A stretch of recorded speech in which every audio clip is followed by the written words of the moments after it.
actually watch it, and he's made a couple $1,000. He's like super excited. Super excited. All right, I got my coffee. Get in my belly. I'm hearing cat noises. Venus is Warren Buffett. That's what I call it. What? Yeah, there was a huge run-up on Nvidia that he called. He's not doing options or anything like that, but I mean, every time I get paid, I add and like this is basically how you get ahead. Like you need to trade, and like he's really good at it. That's why I've been giving all my money to him.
On my end, so now my chat better hear me. I can't, like, how must it feel to be, like, a black ICE officer when these people get called, you're, like, racist for supporting ICE, like, oh, that's right, you're not actually black, it's the Joe Biden rule. Exactly. Is that what's going on? Yeah, if you don't vote for Joe Biden, you're not black, so, Not black, doesn't count. You speak clearly, you're not black. You don't wear Nikes, you're not black. It's a whole other thing. You watch anime, You ain't black. That's not black either, yeah. Yeah. See that boy over there? Well, you know how they do in the country. That boy just ain't right. Over there in the hood's like, man, say that dude over there ain't right, man. You know, what the hell this dude like? What you get? Oh, what the hell? How are you not in the collab? What's going on? So I added I didn't join the collab. My bad. I sent the passwords on. Yeah. All right. Don't forget to not hit caps lock. When I did this with Dutch Matrix, he entered in the wrong password like 7 times because of caps lock. Because Dutch is I changed the password. I'm like, this one. All right, where are you? Because sometimes it likes to act retarded. Oh, here you go. You right at the top. I act retarded every day. Just a black square PNG.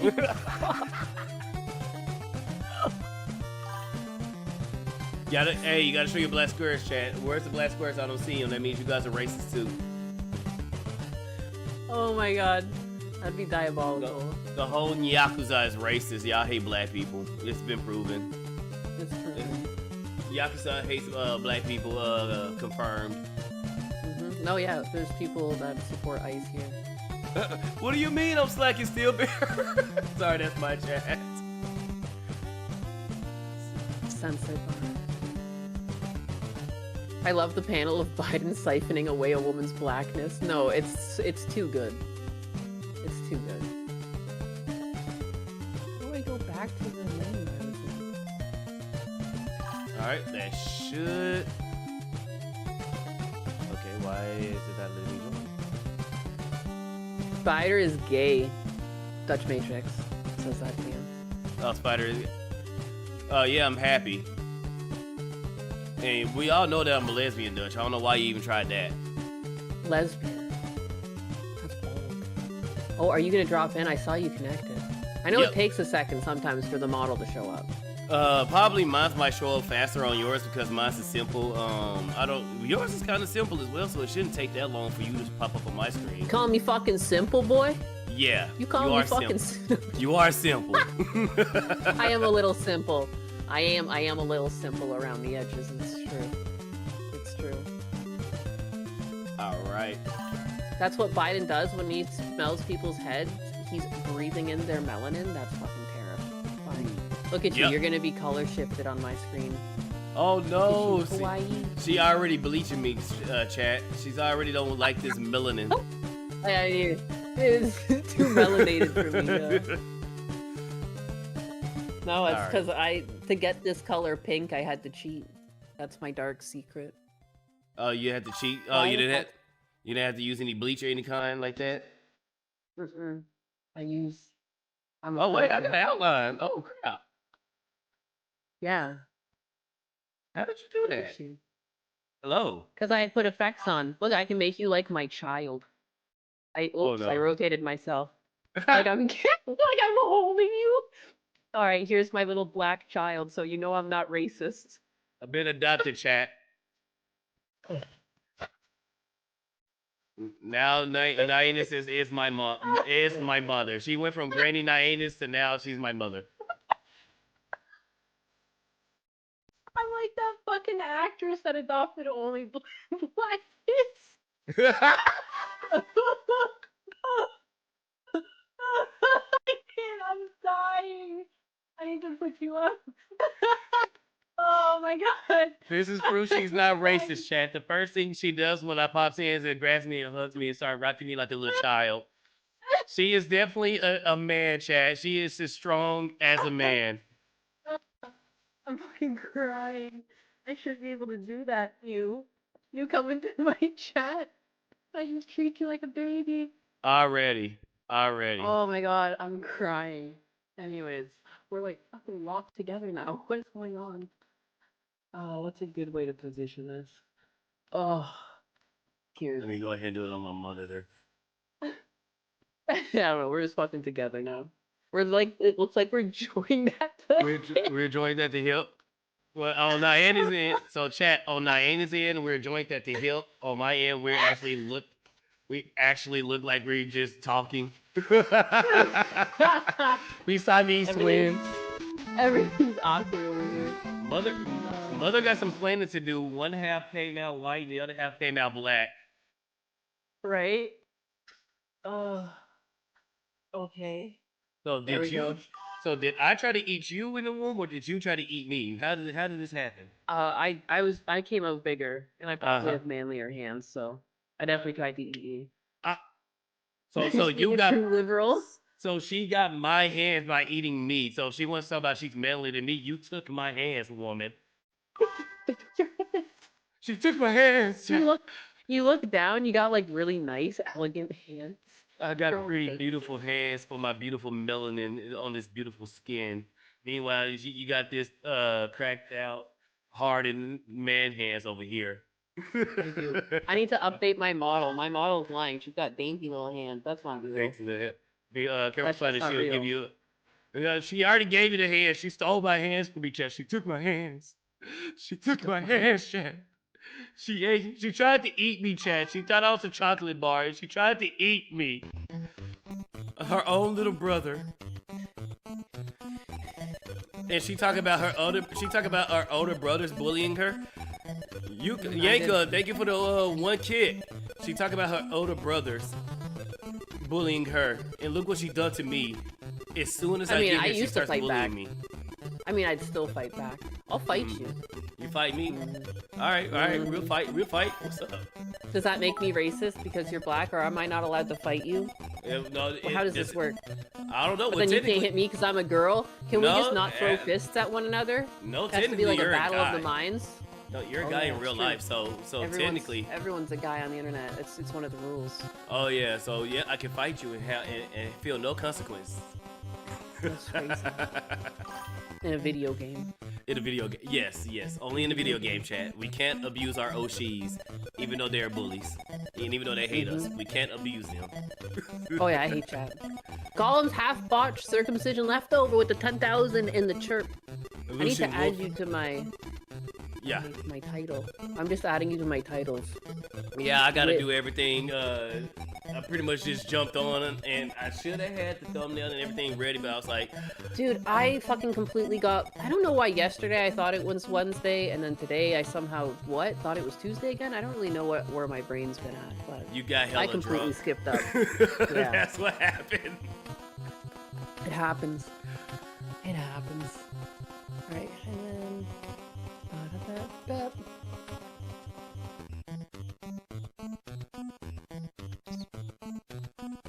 I like when the platforms start auto-filling it. Why didn't it auto-fill here?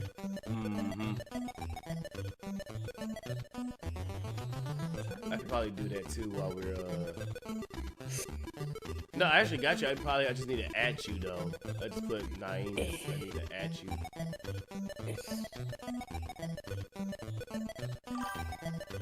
Like professionals, look at us go. Welcome to the madness. Yes. This is professional chatters.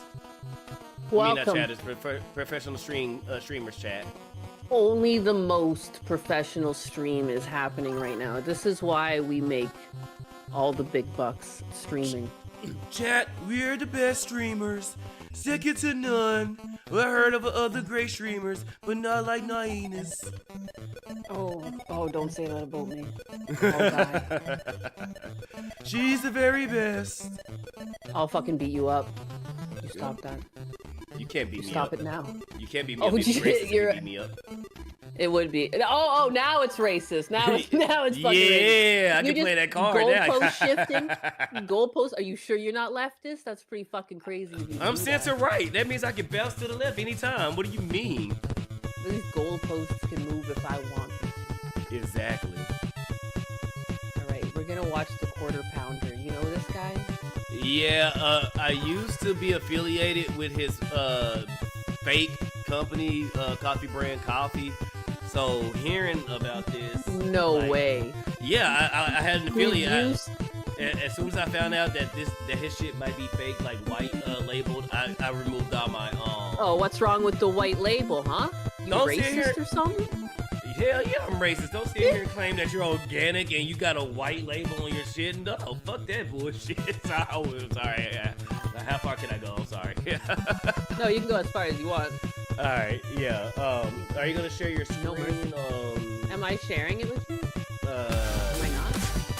I don't think so. Let me go back to the I'm in the wrong thing. Sorry, now I was making fun of Dutch, but now I'm a boomer when it comes to the to Discord. Alright, live. Come on, share screen. You know this guy? Oh, this is Sam. Sam something. He was trying to beef with.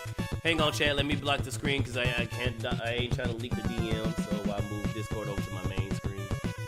Nyanus' credit score dropping fast. What you mean by that, Willis? Anus coffee brand when? I need one of those farms that have the poop from the cat. Those coffee beans. I feel like that would be my correct. What up, Dildo Shenanigans? What up, Lucian? What up, everybody? What up? I'm finally with the Nyanus, the granny cat. Here he is. He is my little black grandson. Yes. Isn't he cute? Pinch his cheeks. Thank you, Grandma. Thank you. Oh yeah. Can I take the spider out and do donuts in it? I'm only gonna do one donut, okay? Maybe two. All right, maybe two. So this is like Sam Cedar. Sam Cedar, yeah, that's who he is. He tries to go and beef with everybody. I know he's beefing with Tim Pool, and he tried to do a sneak attack when Ethan was beefing with Steven Crowder. Ethan tried to debate Steven Crowder, and Steven kind of seen this coming. And as soon as Ethan jumped on, he switched with Sam Cedar. Huh. So yeah, this guy's a nut. This guy's a nut job or a nutcase. The models are running at half a frame per hour. That's so unfortunate. I don't know what it is. Oh wait, what? Maybe Rumble again? Maybe this. Maybe that'll fix it. I don't know.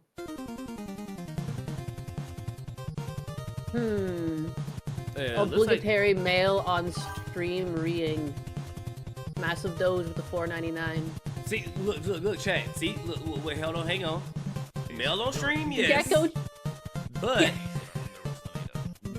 look, this is my sister, okay? No, actually, she's my grandma. So it's purely platonic. There's no secret relationship or anything on the plus. She's already married, chat. No, I'm not husbandess pretending to be black. Obviously, our voices sound different. Yes, there are voice changers, but this is a natural voice. So, no, I'm not husbandess. No, I'm not trying to secretly date Nyanus. So, this is a safe mail on stream. Oh, if I switch to the gay voice, it's not really me anymore.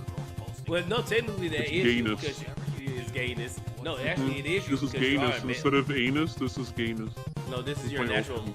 No, this is your natural voice. So this is actually you. It's true. It's true, chat. True and real. So, but no, you can't be gay. You're already married. Sorry. It's true. I'm gonna have to cough. I don't know what's going on.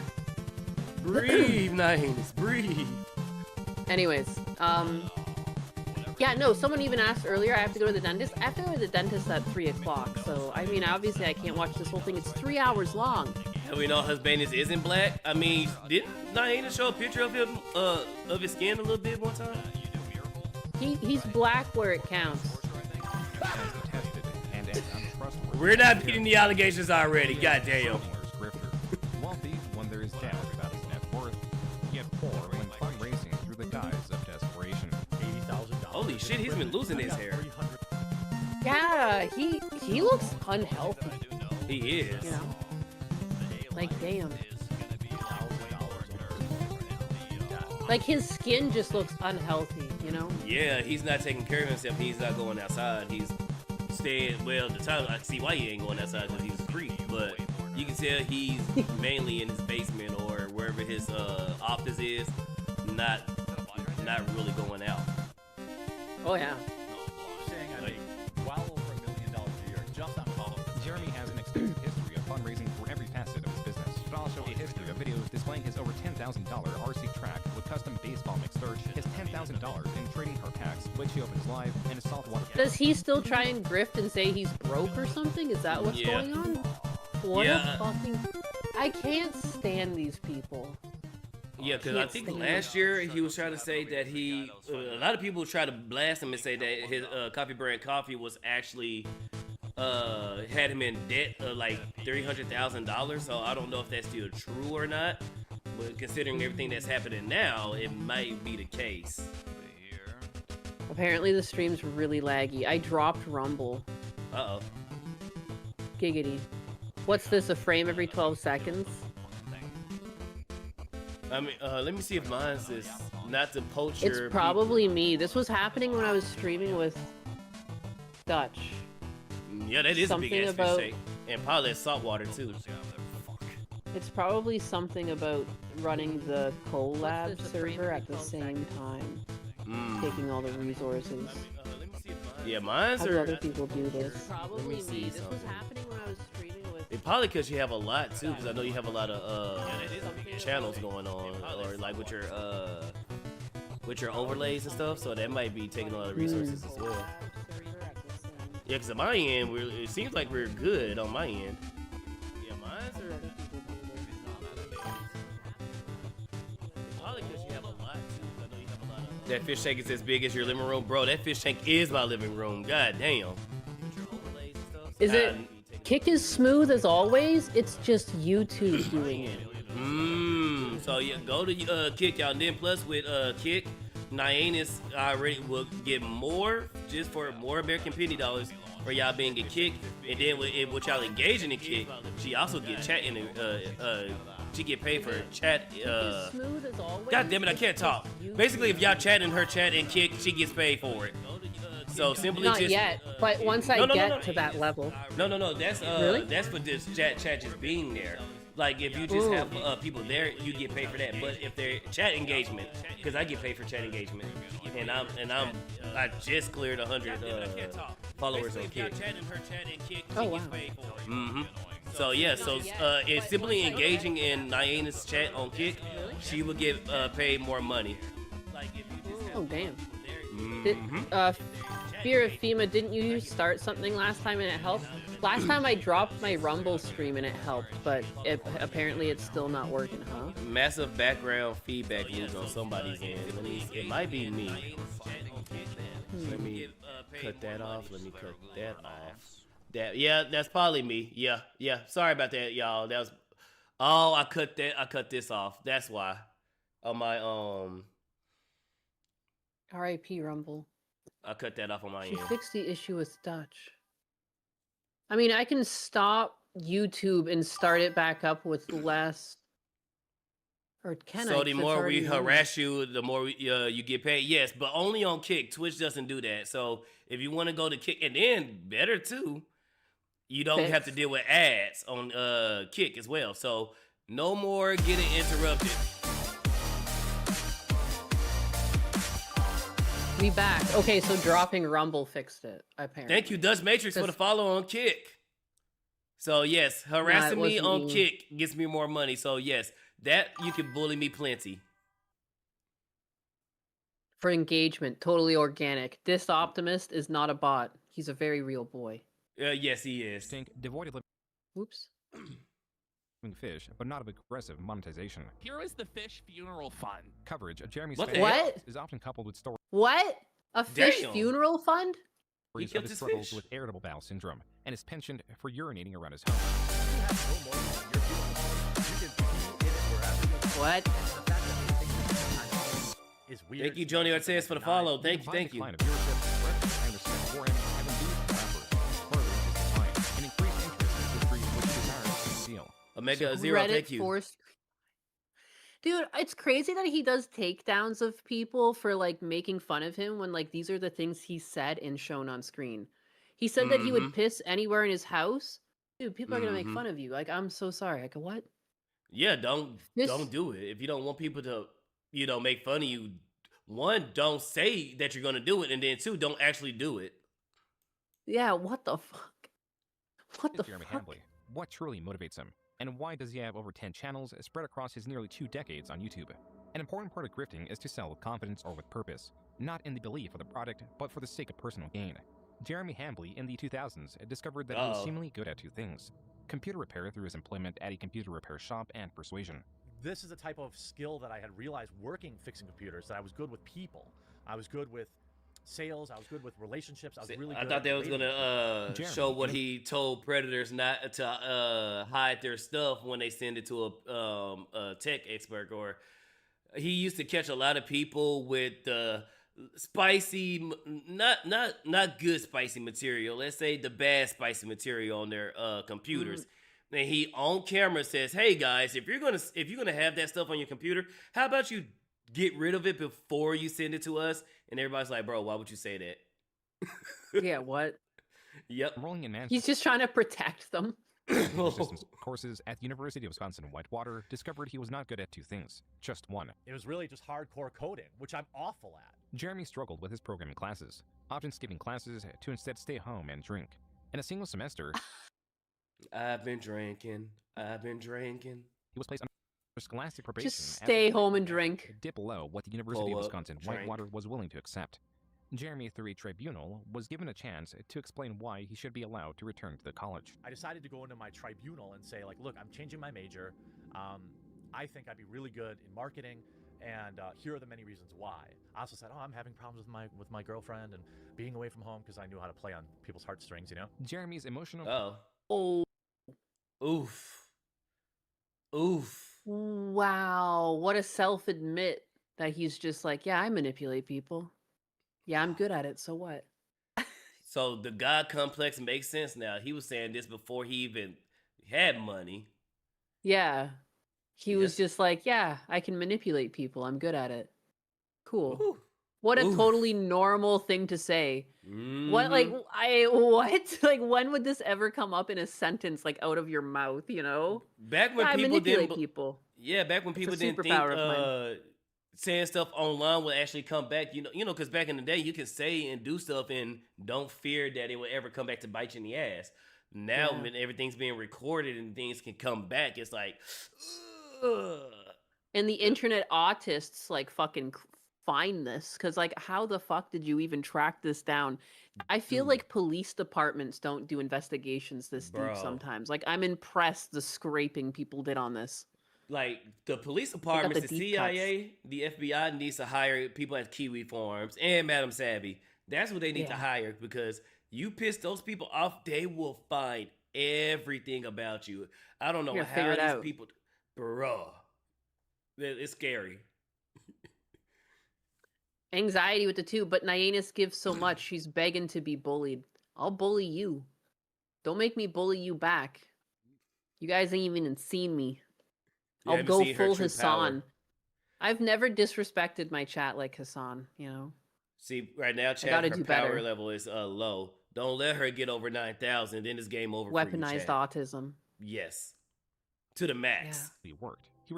Oops, I keep fucking this up. Turned to the school to study marketing. Jeremy was refining his craft, claiming that he excelled in his marketing courses, eventually graduating with a Bachelor in Arts in Marketing in 2005 and a Master's of Business Administration in Marketing in 2007. It was this same year that Jeremy created his first YouTube channel, combining his college degrees and his experience with computers. The first video in our series, From the Eyes of a Computer Tech. Be Your Own IT was a channel primarily made to convince viewers to visit Jeremy's website, beyourownit.com. In both areas, Jeremy heavily promoted his personal computer repair courses, laptop repair courses, and even a guide on how to start a computer repair business. Eventually, he would sell the physical tools needed for computer repair. Among the hundreds of videos encompassing guides, general information on computer components, and advice, few would be archived. The videos that were would haunt Jeremy for decades. At the office this week, we had a situation where one of the techs came across some pictures on a customer's computer. That so they did put it. The child variety. I don't really know if there's any tech way to put that. Whoa. The point of this video is just to... Are you fucking kidding me? You know, as techs, we read your emails, so to speak. I'm not saying it's right. I'm just saying it happens. So if you have things that you don't want computer techs to see, you know, maybe change the folder name when you take it in if you can. While some would see this video as informative in how computer techs have access to users' personal information, others would eventually view this as Jeremy, per his specific example, advising predators on how to get caught. Like, it's like, what a weird, like, why would you even say that there was CP? Like, why wouldn't you just be like, if it was to help people out, just say like, hey, when you hand a computer in, just know they can see everything, and like if there's anything you don't want them Yeah. to see, put it away. To lead it with CP, then be like, don't forget to hide it. You don't want them to find it. Yeah, Like, oh 'cause- wow, so helpful, weirdo. Yeah, it's like, bro, okay, who are you really protecting? Because, like you said Yeah. earlier, if on a general level, like, if you have something embarrassing, like, maybe you got some anime pictures you don't want nobody seeing, or maybe some pictures of your Tentacle girlfriends. hentai. Yeah, you Yeah. know, something like that. Because that happened with me at Best Buy. Like, I had a wallpaper or something like that, and I took my MacBook Air, and that's what the dude said. He said, "Hey, be careful when you have some of that anime stuff because we can see all that, and they might confuse one thing for another." And he did report you. I was like, "Oh, okay, bet." That's how they told me. So that's why I know. Okay, if I'm gonna take my computer, yeah, probably best to not have stuff that could embarrass me on my computer. Yeah, no, it makes sense. But like, yeah, the fact that he led with that, and then yeah, it comes off as like a little bit protective. Yeah. 1 second, I'm just adding. What? That's all good. While you doing that, I'm gonna go ahead. Make my coffee. I already made it. I just need to put some sugar in it. Sugar and coffee? Yes.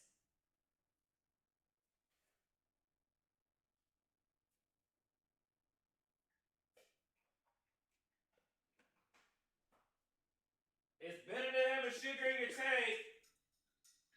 Whoa! Don't put sugar in your taint either. Boom! I've pinned the message. I saw some chats come in asking what channel this was and what we were watching, and I pinned it. Bada bing, bada boom.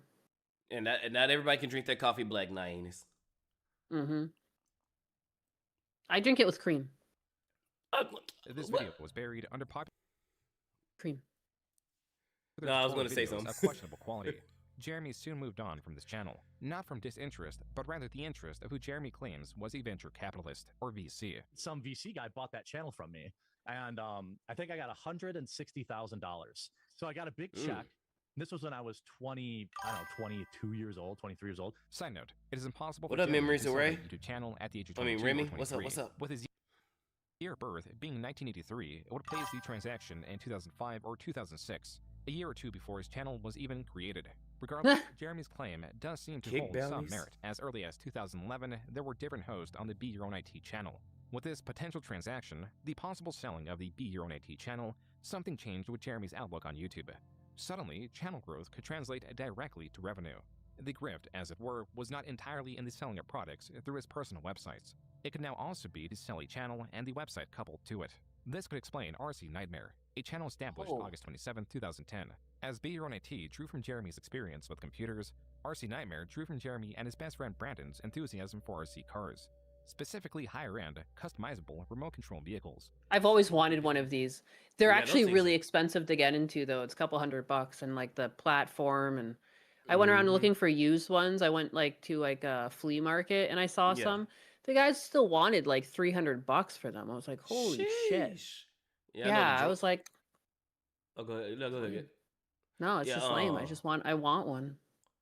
Yeah, because I know droids. I wanted to do the droids things and race them, but they're hella expensive even to build too. So yeah, I can see that. And those little things are fast Yeah. as hell.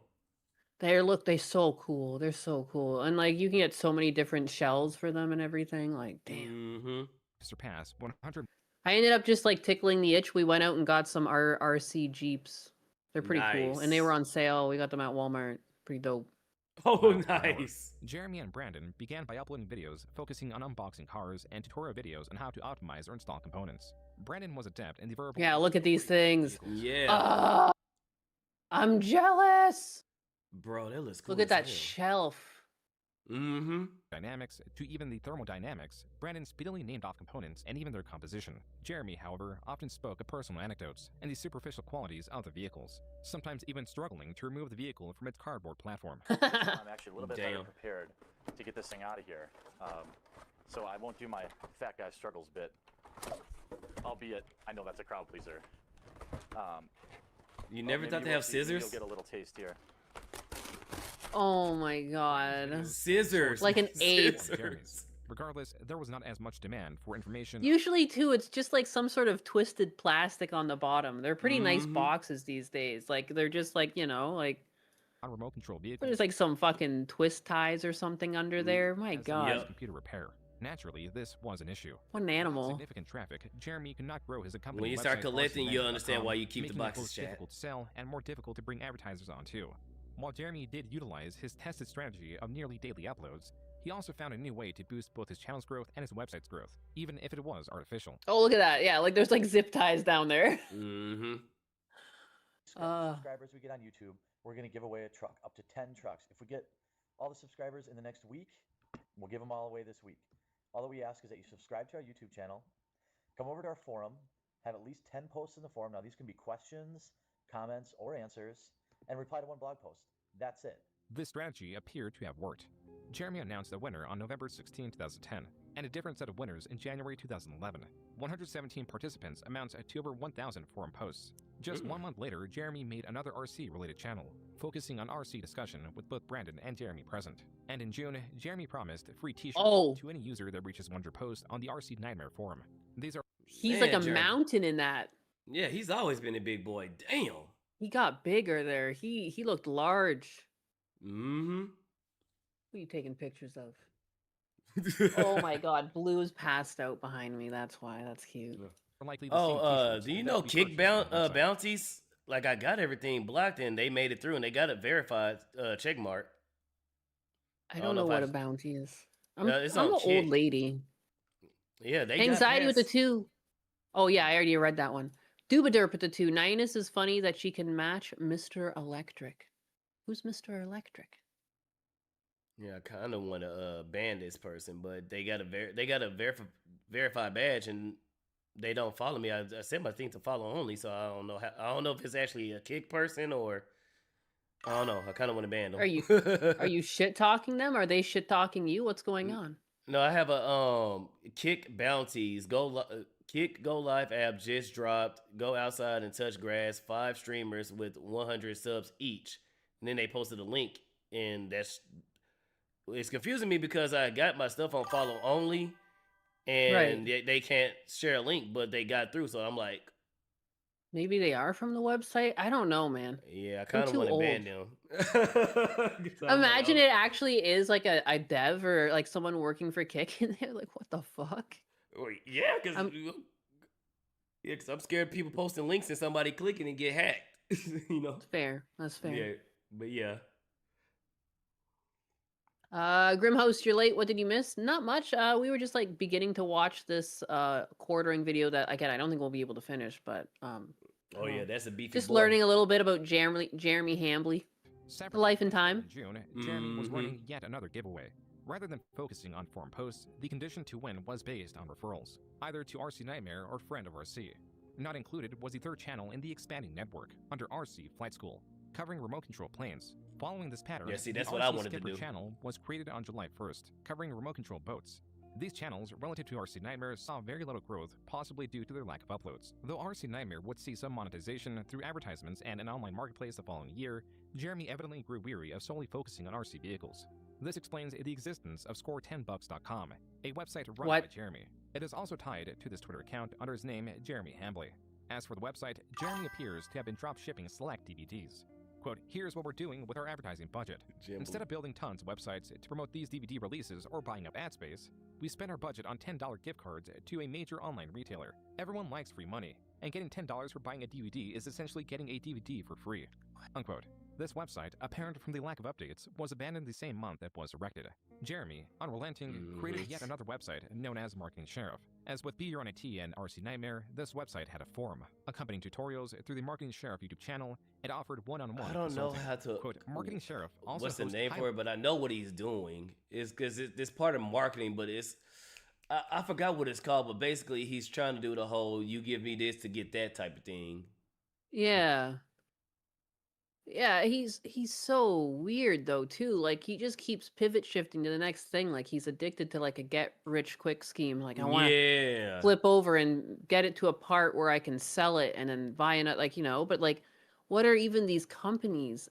I can't Just- stand how ugly all of his website design is too. Everything's then- awful. And then remember, this is back in the day too. So this is what early Yeah. 2000s, before when everything was like had that feel for it.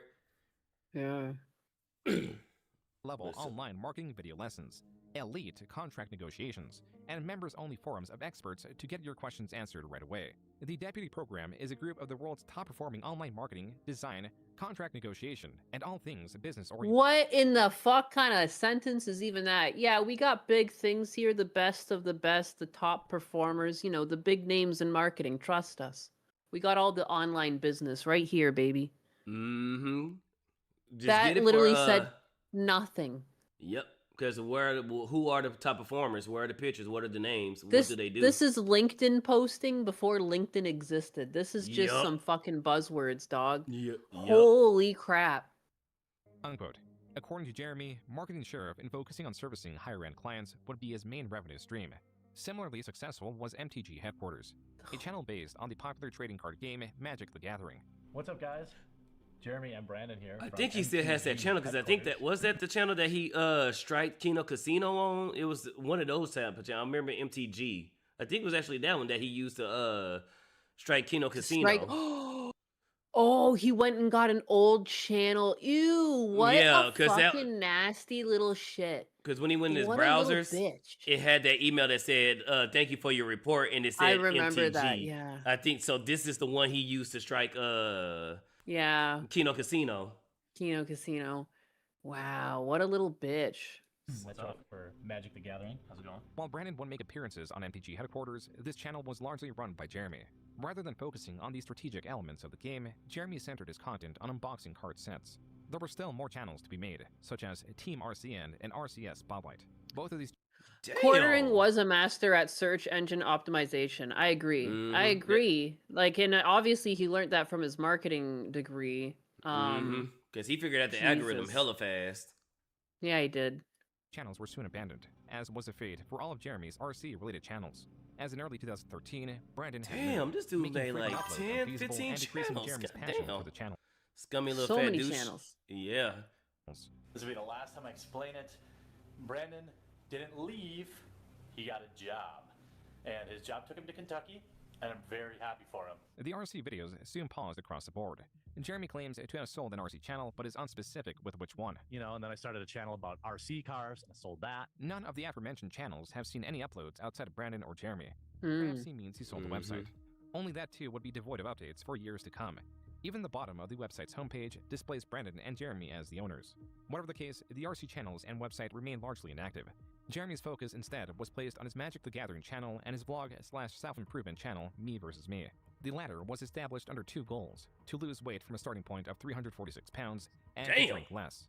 Jeremy abandoned this channel and possibly his goals in just 3 months. It was here in 2013, with nearly all former projects abandoned. Yeah, can't put he that bottle finally down found the long success enough. he desperately sought. In making videos opening booster packs to obtain high-value cards, by September 2013, MTG Headquarters reached 25,000 subscribers, making it Jeremy's fastest-growing channel. Like his prior channels, he also created an accompanying website and focused on nearly daily uploads and giveaways. Gonna do a giveaway coming up. Stay tuned. So, I'm gonna do a little bit of giveaway. Let's get right to it. And that's why I'm doing a giveaway right now, too. I've been trying to give these away, which are the event decks. Jeremy here from MTG Headquarters doing another sicko giveaway. I mean, obviously I kept the rares, so yeah, you know, I gotta support the channel somehow. These giveaways still required users to subscribe to MTG Headquarters or the new set of trading card-related channels. They worked a little. These did not Yeah. perform nearly as well as his MTG channel. It could be because of his lack of knowledge of the other trading card games. In this video alone, he misnames one of the most iconic first-generation Pokemon. Jeremy started the whole Pokemon Reverse craze. Charmander. It was Reverse Jeremy's Hollow fault. They got Charmander. scalpers now. He says reverse hollow Charmander to that. Shut the fuck up. And a reverse hollow Charmander in the same pack. That happened in a different pack, too. Though it is possible that Jeremy has grown several channels for the sake of selling them. Bro, and a his late tone is 2013 so vlog- fucking flat. He is not excited at all doing that. Mm-mm. You could tell The he fake solely... giveaways, did he never actually give anything away? Oh shit, that was fake. Some people in chat are saying it's also fake, the fake giveaways. Oh damn. When are we gonna have a sicko giveaway, Anus? I could have a giveaway. I used to do that under my Anthrax account. I was giving away Mhm. Pokemon cards and stuff, but you can't find Pokemon cards anymore. I used to do the But pick and I ring actually giveaways, was but giving it away. I gave it away. I gave away like high value cards too. If I had duplicates, like I was just doing it for the love of the game. It's just nice. How does someone Sorry. keep up with that many channels? I don't know. No, he don't. He starts them and abandons them as soon as they basically he tries to get all the money he can, and then as soon as he can't milk it, he drops it. Yeah. Because Can you give away Husbanus? No. You can give these nuts. Oh. Because he is lonely. This channel could be a distraction to fill the absence of the friendship Brandon provided. I do YouTube for the community. That's the only reason I do it. I don't do it because I want to make money. Believe me, it's a money pit. I don't do it. Hey Yuri, what's up? What's up? I don't.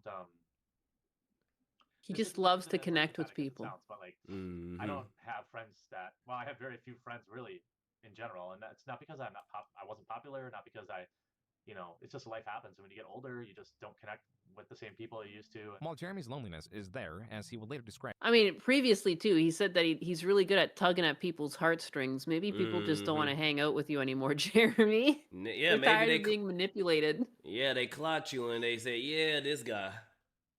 This guy's just using me." Because if you don't have, sorry. Motivation. No, go on.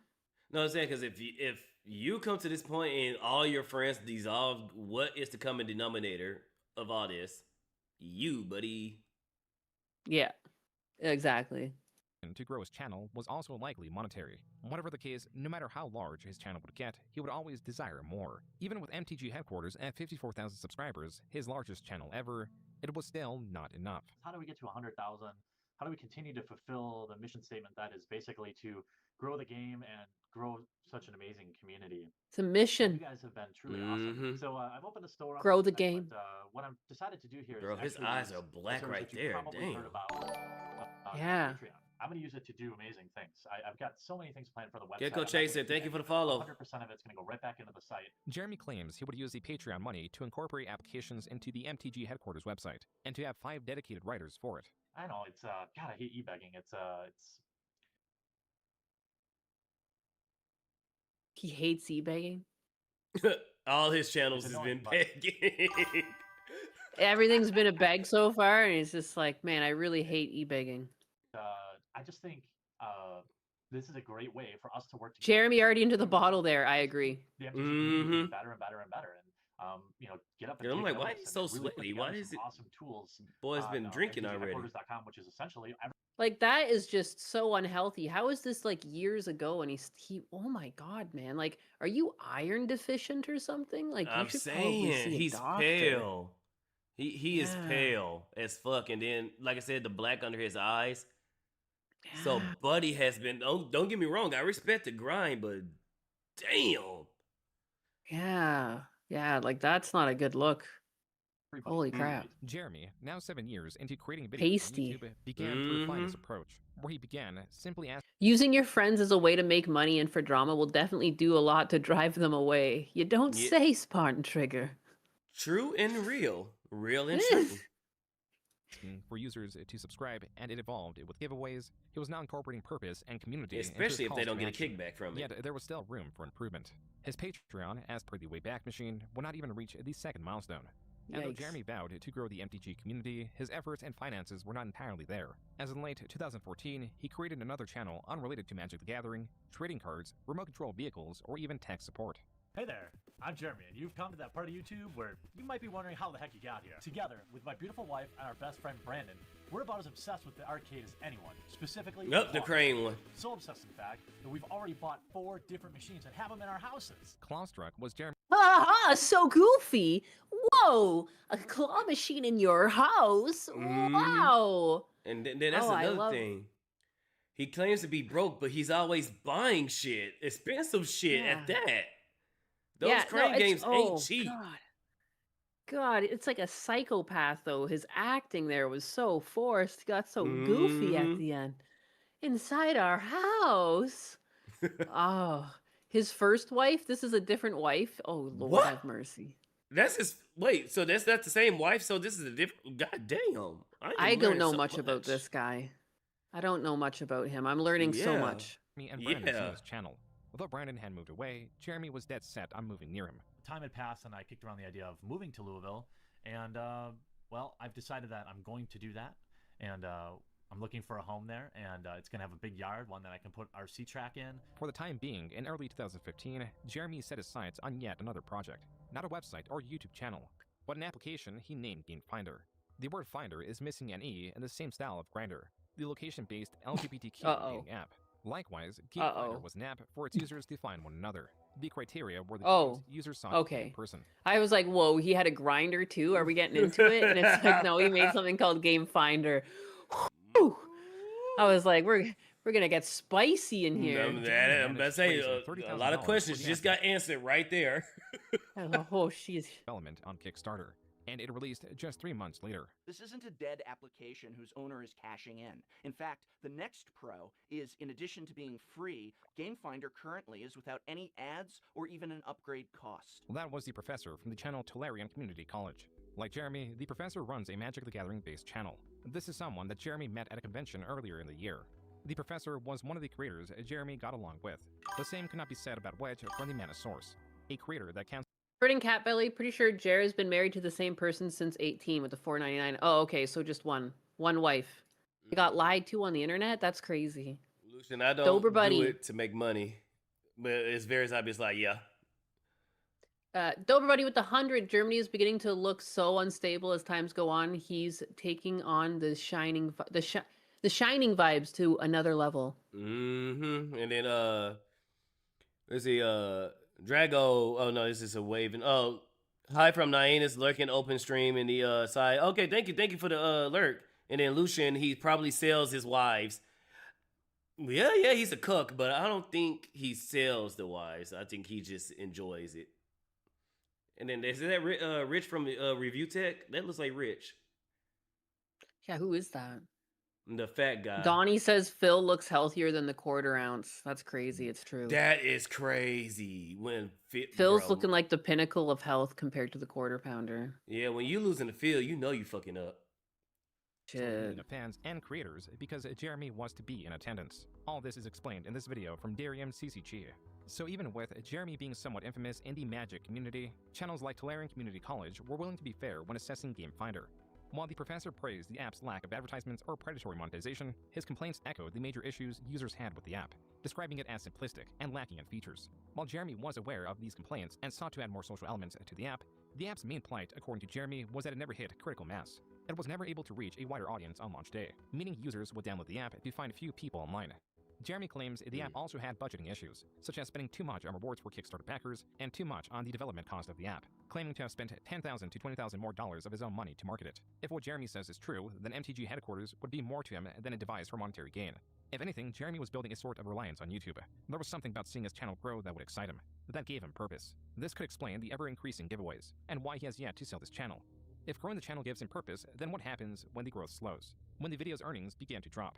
The answer is this sort of video. Earnings are lower now than they were a year and a half or even 2 years ago, I think, for at least for my channel. And I know if you watch guys like Brian or Wedge talk about it, it's the same thing. True for them and true for all YouTubers. Everything on this shelf is going to be given away to patrons. Each month I'm going to host several giveaways where any patron will just, win it from, even if you back for $1, you're eligible. I never started this channel with the expectation of making money. Opening several $5,000 beta. Oh, he said it again. He said it again. Why? No, bro. That's just like inherently untrue. Like that's what everyone creates a channel for. It's okay to say that you're creating a channel to earn an income. Yeah, Holy maybe he's trying to crap. say to give him some type of out. Maybe he's trying to say he's not doing it to make profit. Because at the end of the day, you're going to make money, but not profit. Maybe you're just going to make enough to pay your bills. And, maybe put a little back to the side. But you ain't trying to really have, like, profit or dividends off of it. You know what I'm saying? But coming from him, and since this is always has been a repeat saying, because this is like his third or fourth time saying this, like, this is a script at this point. This is marketing. Logic and Flow with the 2. I hope they show the clip of his wife all over Brandon. Ooh. I started Jesus. I'll tell you that. Whenever Jeremy's channel begins to lose traction, he does whatever it takes to keep it growing. He increases the amount of giveaways, pleads with his audience, all while claiming that this is not for him. It is for his viewers. This early It's for you. MTG headquarters is key to It's understanding for the people. true motivation. I never had any stress or anxiety, nothing until I was like in my mid-20s, and bam, panic attacks every night. I know it's a combination of my brain chemistry and things I do, not getting enough sleep, drinking too much caffeine. If I drink too much alcohol too many days in a row, I'm at like a higher risk for it. That was a video. No Jeremy shit, describing his Sherlock. anxiety issues, something that began in his 20s, Wow. something that he has been unable It's almost like when you treat your body like shit, you feel like shit. Exactly. Impressive. to shake. Earlier in the same video, Jeremy explains how, approximately 30 times a day, he reaches into his pocket to make sure his Xanax is still there in case he has a panic attack. Coincidentally, the rate at which he's been getting these has seemingly increased since his channel's growth has slowed. Jeremy specifically cites how he's already had 2 panic attacks within the week he made the video. What is being established is a vicious cycle that would bind Jeremy the more he fit into it. The more he would try to maintain endless growth, the more it would crush him. For the past year, I've been running myself ragged, trying to run a business as well as YouTube full-time. And while it's been worth every long night, it's unlikely I can continue this pace much longer. I'm just so tired all the time. Now, you may have heard of me talk about my Patreon for several months now. The truth is, the support I'm receiving on my Patreon is literally the only reason I can spend the amount of time I do now on these YouTube videos. What I so desperately want now is the chance to take my channel to the next level. In this video, released April 2016, it appears Jeremy was reading a pre-written sales pitch, asking his audience to increase his support. He's constantly looking down. He is. Like, I don't know, man. Like, you can't just talk to people. It's kind of weird. Nah, that's what I'm saying. Oh, go ahead. Go ahead. Sorry, just Dober Buddy gave me 100 bits. Patreon of all the fan sites is always that probably he sells only if the person does the highest tier subscription. Oh my god. Yeah, but Sorry, him constantly looking down and stuff like that, he doesn't know to have a script at the same level or just a tad bit under the camera. So that's why it's harder to track people when they're reading scripts. But if you look at their eyes and see them darting back, left, right, left, right, left, right, you can tell they read the script. It's just, he is making it obvious because he's looking down and then looking back up. Yeah, yeah. And again, too, when you're trying to give this, I mean, like, you don't even learn your own script or, like, I don't know, like, I feel like if you're giving something heartfelt like this, you should just have the talking points and you should be able to say it without even reading the script, too. Like, at this point, like, he's talking about his own life. You don't remember your own life enough to say it without a fucking script? Are you serious? How much of a robot are you? He's been drinking. That's true. He's fried that brain of his. Man. Critical drinker is a more responsible drinker. Oh my god, it's true.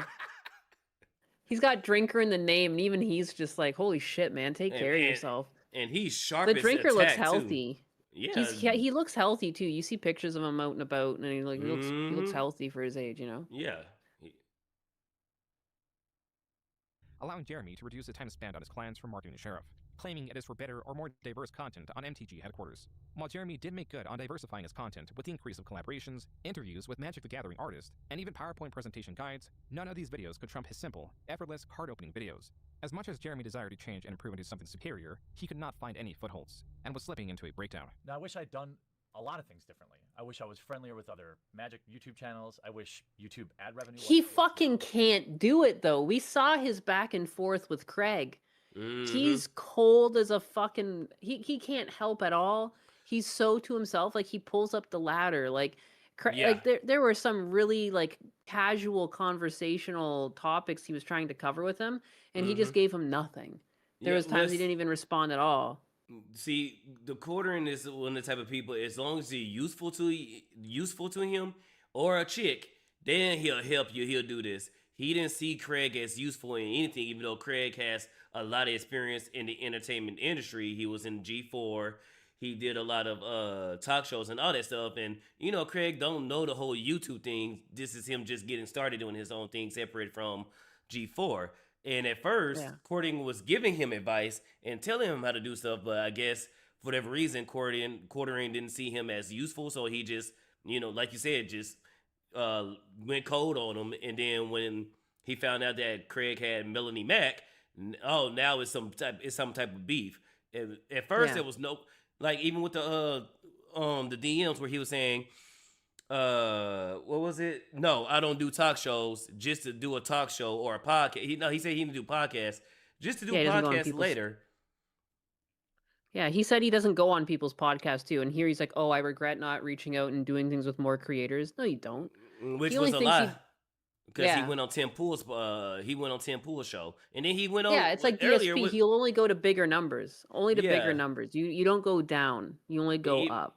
Even with what we saw earlier when he was with Neurotic and them, that group, Geeks Yeah. and Gamers. So what do you mean you don't do podcasts? Well, there's plenty of times where you was on podcasts, my G.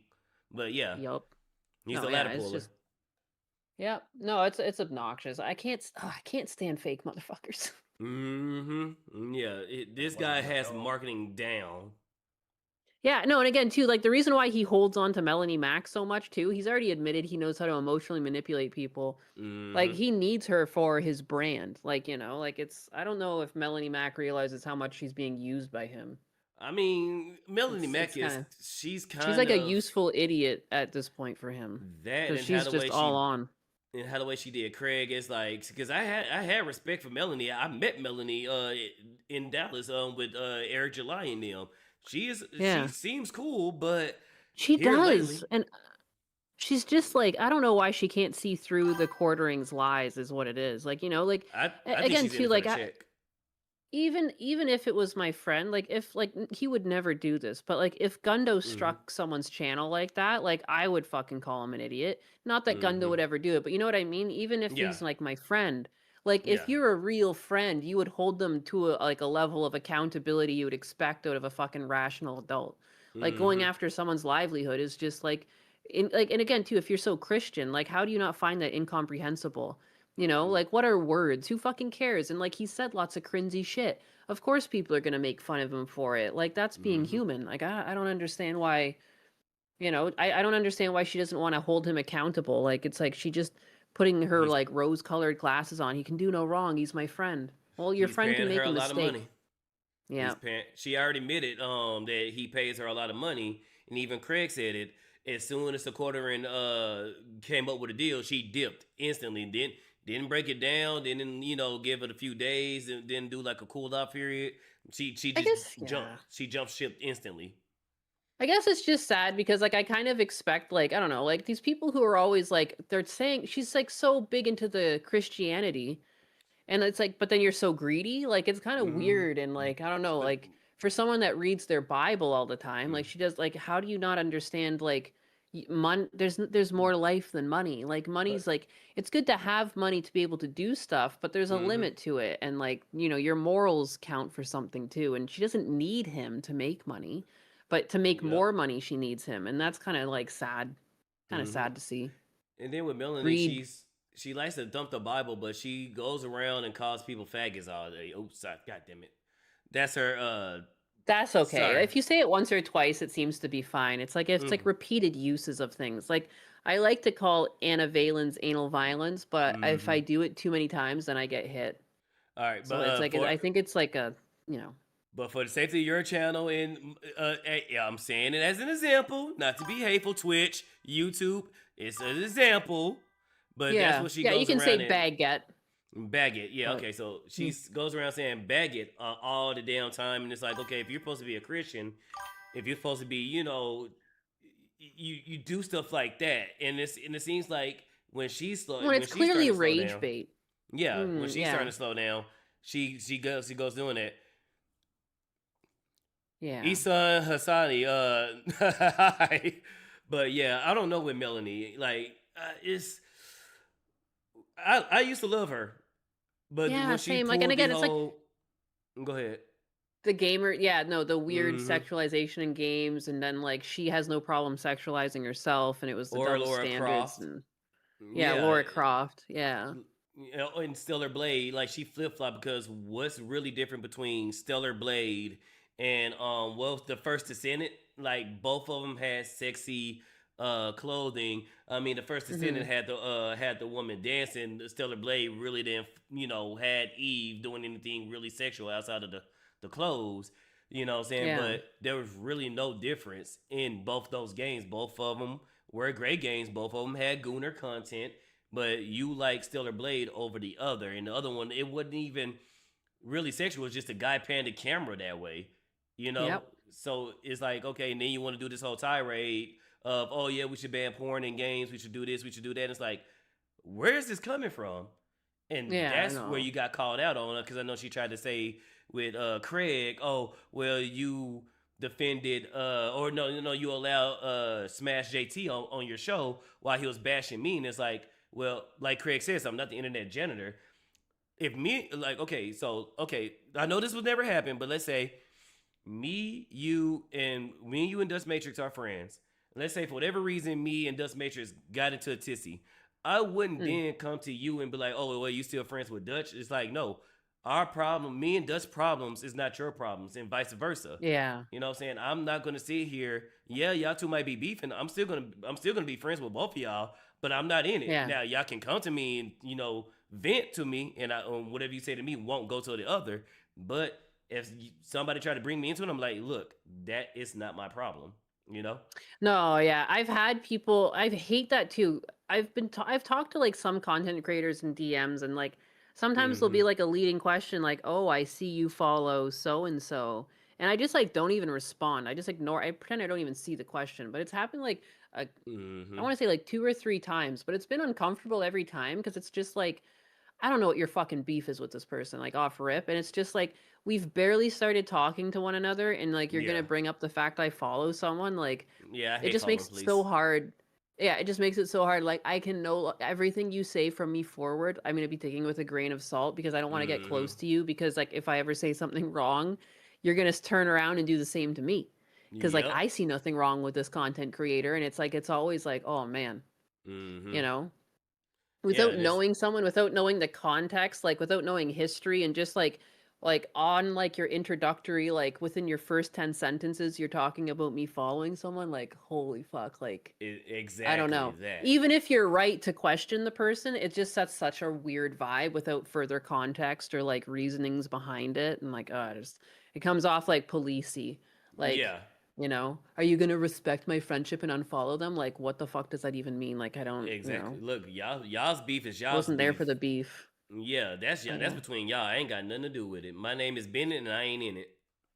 No, and I hate too because sometimes you follow accounts just because you're interested in what they're like. You don't have to enjoy their content. What if it's something that you find cringy or whatever, and you actually just want to follow it for the cringe? Like that's the problem with follow policing. Not everyone follows accounts only they like.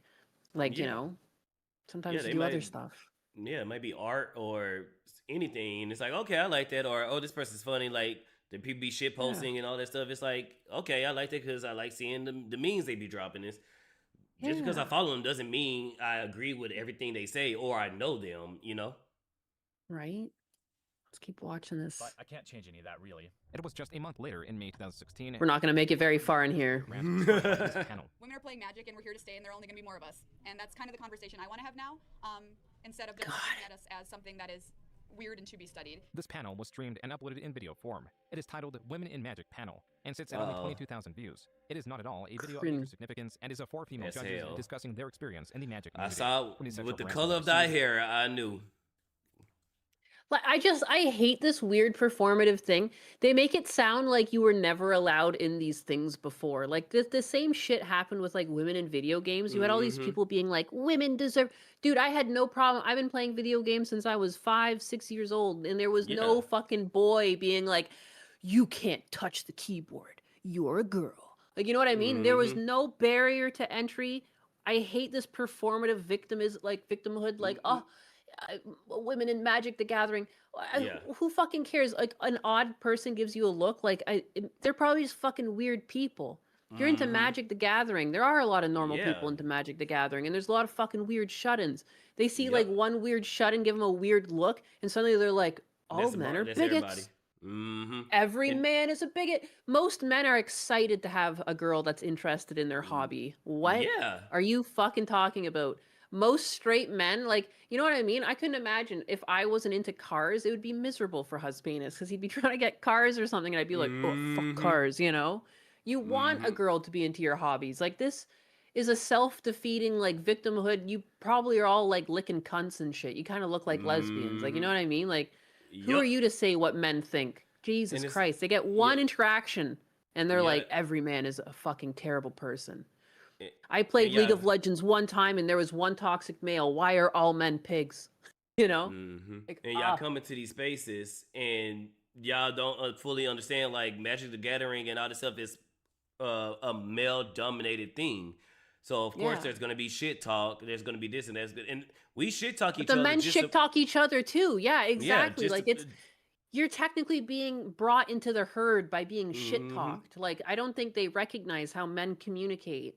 You know? Yeah. Cause that's how we weed people out. Okay, you cool. Oh, we got a crier. Let's bully him. Let's get his ass. Let's get their ass out. Let's get their ass out. The fuck you doing on the game, boy? No sense of humor on this one. No sense of humor. Like you're gonna go cry to mommy. Oh, you're gonna go cry to mommy. Are you playing daddy's game and you can't handle dad's game? That's what we do. And then there's some girls that'll talk shit back. Like I remember this one.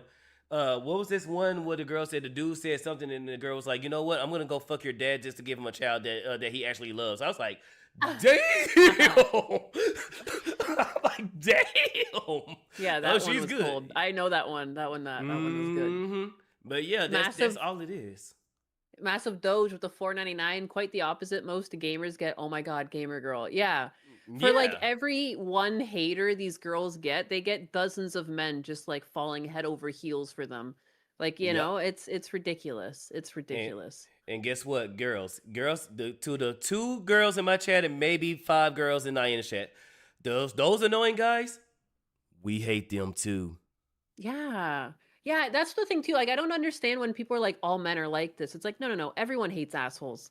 You're not special because you hate an asshole that happened to be a male. It's fucking between both genders. Both genders hate fucking assholes. It's like, you know, doesn't matter what size, shape, color, gender. An asshole's an asshole. Like, nobody likes that shit. Nobody likes a party pooper. Sometimes and these people are party poopers. Sometimes we put up with it because they're good at the game. And then often if they're assholes and they're trash, we kick them immediately. So that's why if you see a dumbass or an asshole that's constantly talking shit that is still there, and we're not saying nothing, it's because he's good at the game. He's helping us get these kills. He's helping us get them W's. But as soon as we get a lobby where they're not in it, we are happy. Yeah. Oh, there was people on my COD list that were like that, where I was like, I'll play with you, but like, God, you're miserable. Wanting women in Magic to be treated. I want the fucking win. Yeah, it's for the W. It's for the W. It's for the W. Yeah, and like, you know what I mean? Yeah, I will give them this too, though, because it's not just. Usually with a game like that, you still have to have good communication for in-game callouts, and they would at least have that. So they would be jackasses and hard to get along with, but when it mattered, they were still good teammates. Like, you can't really run off and win the whole game unless you're a fucking hacker. In these, like, team matches, like, you need your teammates. So it's like, when it mattered, they could do it, but God, yeah, there was some fucking jackasses. It's like in a lobby before a game and after game, God, would somebody shut this dude up? But during game, especially when they lock the fuck in, oh, it's go time. It's go time. Yeah. A streamer quoted a different Magic creator who posted the link to the video on Twitter, noting how disappointing the comments were in response to the video. Gecko Chaser, according to my COD games, my mom had a train run on her nightly. No, that's what I mean. Like, if you took what you heard in games seriously, like, your mom is fucking Bonnie Blue. There's like a men aligned with a door. Jesus Christ, Gecko Chaser. Jeremy honors MTG. I almost cried on that one. Shit. Stating that they should not be so thin-skinned. Yet another creator joins the conversation, emphasizing how people should be less crappy to each other. Jeremy responds, quote, I simply choose to not be offended by what anonymous commenters say. That's a lot more obtainable, unquote. The conversation then moves into gender and skin color. Jeremy stating, if only he held those ideals and didn't fucking strike channels, and then he wouldn't had this whole documentary made for him. Man. If only, because a lot of people go to those old times where he said stuff like this. It's like, what the fuck happened? If only, because he didn't mean it, because he's marketing. He's like, I'm saying the right thing in the moment. And even Hassan Piker gets this confused when he gives a, like, oh, you should stream from the leftist opinion because you'll make more money. He said that to another guy before. And it's like, it's not that you'll make more money. It's like, you must have been watching someone that was just more authentic. Because you repeat the same talking points does not make you that same person. And the person running for a conservative party in Canada made this mistake where, like, Pierre Poilievre, like he was doing his own thing for the longest time. He Mhm. saw what worked for Trump and he started just talking like Trump. And it just set everyone the wrong way. And I think he would have won it if he had just been himself continually instead of trying to mimic Trump. What works for Yep. Trump will not work for you. It comes off as inauthentic now. And now no Yep. one trusts you. You're a little shyster. You know, you Yep. look like a little rat man. And I think he completely fumbled it like that. So it's like, just because it works for someone else doesn't mean it'll work for you. Just do whatever is authentic to you. And I Yep. think you will find yourself successful regardless. But just trying to mimic someone, yeah, eventually the cracks are going to show. You don't Mhm. actually feel this way. You struck a channel. You Yep. know, like, what a fucking loser. Yeah, same thing with Kamala Harris and Hillary Clinton when they try to do this the different accents when they in a different area. I think Alexandria Ocasio-Cortez, she did the same thing. Yeah. Oh, ooh, like my skin is crawling. I got goosebumps. But yeah, people can spot a fake immediately. Yeah. No, So just be your fucking self. Like if there is, and people always are like, oh, like why do you defend Asmongold or like why is Asmongold even popular? And it's like you can't He's argue with his himself. success because like he's just himself too. And like Yep. you can hate him all you want. I disagree with things he says. Like he Yep. said something about eating dogs. Like that's fucking weird. But like Yep. he's just himself. He's being honest. Like and that resonates with people. Even if you disagree with them, you know you can trust them. They're not gonna stab you in the back the second you turn it. Because like they've given you their honest opinion the whole time, whether you like it or not, you can take it or leave it, but at least you know there's no lies. With the quartering, Jeremy, you'll never know what he's thinking. You're never going to know what he's thinking because he's just saying what he thinks is right in the moment, and those are the most dangerous people to be around, and that's why no one's his friend. Yep. Because he's not authentic. He's a fucking user. He's a manipulator. Like he's just like a skinwalker. He doesn't even know who Jeremy is at this point. He probably doesn't. He's so busy being other people all the time and what he thinks works. He's just like some sort of marketing gremlin at this point. True and Just real. Fucking weird. Because the difference between Asmongold and the quartering, Asmon still has friends despite his views and opinions. People still want, especially how the way he has his house. Goddamn, people still want to hang out with Asmongold. That's before and after his success. You know? Yeah. And no, it's like you would get a beer with them. It's like get a beer with them scale. I would get a beer with Asmongold any day, even if he wasn't as successful as he was. Because it's like a person you could talk with. Yeah, like shoot the shit, a regular like person. literally. Yeah.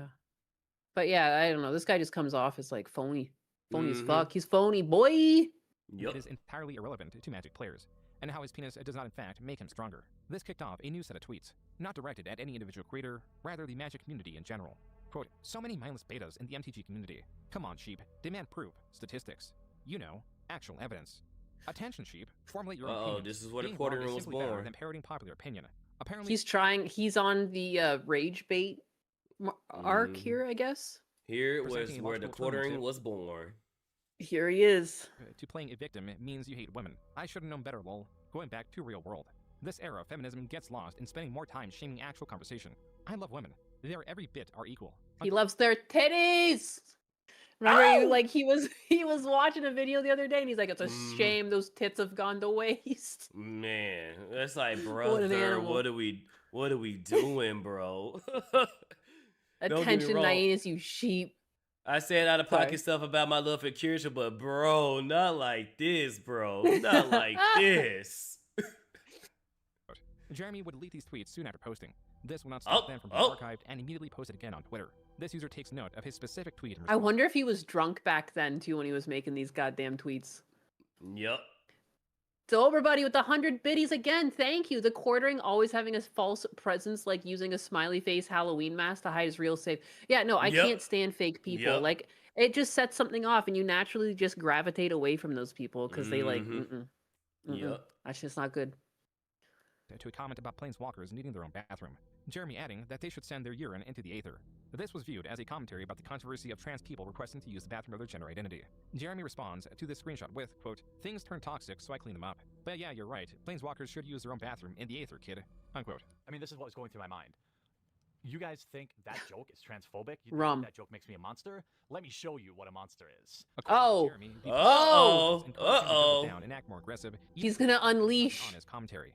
Even though Jeremy It's frames it this way, demon it's his time. attempt to regain the favor of the community with an apology on Reddit. Quote, I want everyone to feel included in MTG. You can't really control how people react to certain things, and certainly Twitter is not a great place to have a complex discussion on gender issues. Everything I said after my original few tweets was at best insensitive and at worst outright wrong. Again, I am sorry. Unquote. This post has exactly 100 comments and 0 upvotes. The comments Damn. passion and specificity. That's a ratio. God damn. That ratio on Reddit too. Like, Ouch. who- You don't even Oh get my a god, negative. downvote. Oh sheesh. Oof. Oof. Oh, he's awakening. Watch out. Requesting of his apology. Some are even noting how often Jeremy is editing the Reddit post. To this specific. Oh, the Damn. text of the post changes every time I refresh the page. Yeah, I wasn't reading right. I'm not good at writing, so that's why I do videos. I'm just trying to apologize, and the comments keep saying it's not good enough. This, Oh boy. Even I know you don't listen to Reddit, and I'm Yeah, not like, even what are you on doing? Reddit. Like, I just don't understand, like, how terminally online are you that you're even back here refreshing and rewriting and rewording and like, oh my god. Remember, marketing. Realize you lost marketing. and walk away. Take the L. This is where you just Take take the the L. L. Learn the lesson. Isn't Yes. that taught in marketing, you know, like you know, you can also learn a lesson through failure and like what not to do again. Yeah, not every L is a bad L. And even if it is a bad L, you still learn a lesson from it. Like I often tell people, there's 3 type of L's that you're gonna get in life, but there's only one that you don't want. You can always take an L. You can always hold an L, but you never sign for an L. Taking an L is short term. It only affects your life bare minimum. Holding an L, yeah, it's gonna affect you just a little bit, maybe 6 months to 2 years. Maybe you have to hold this L. It's a little lesson.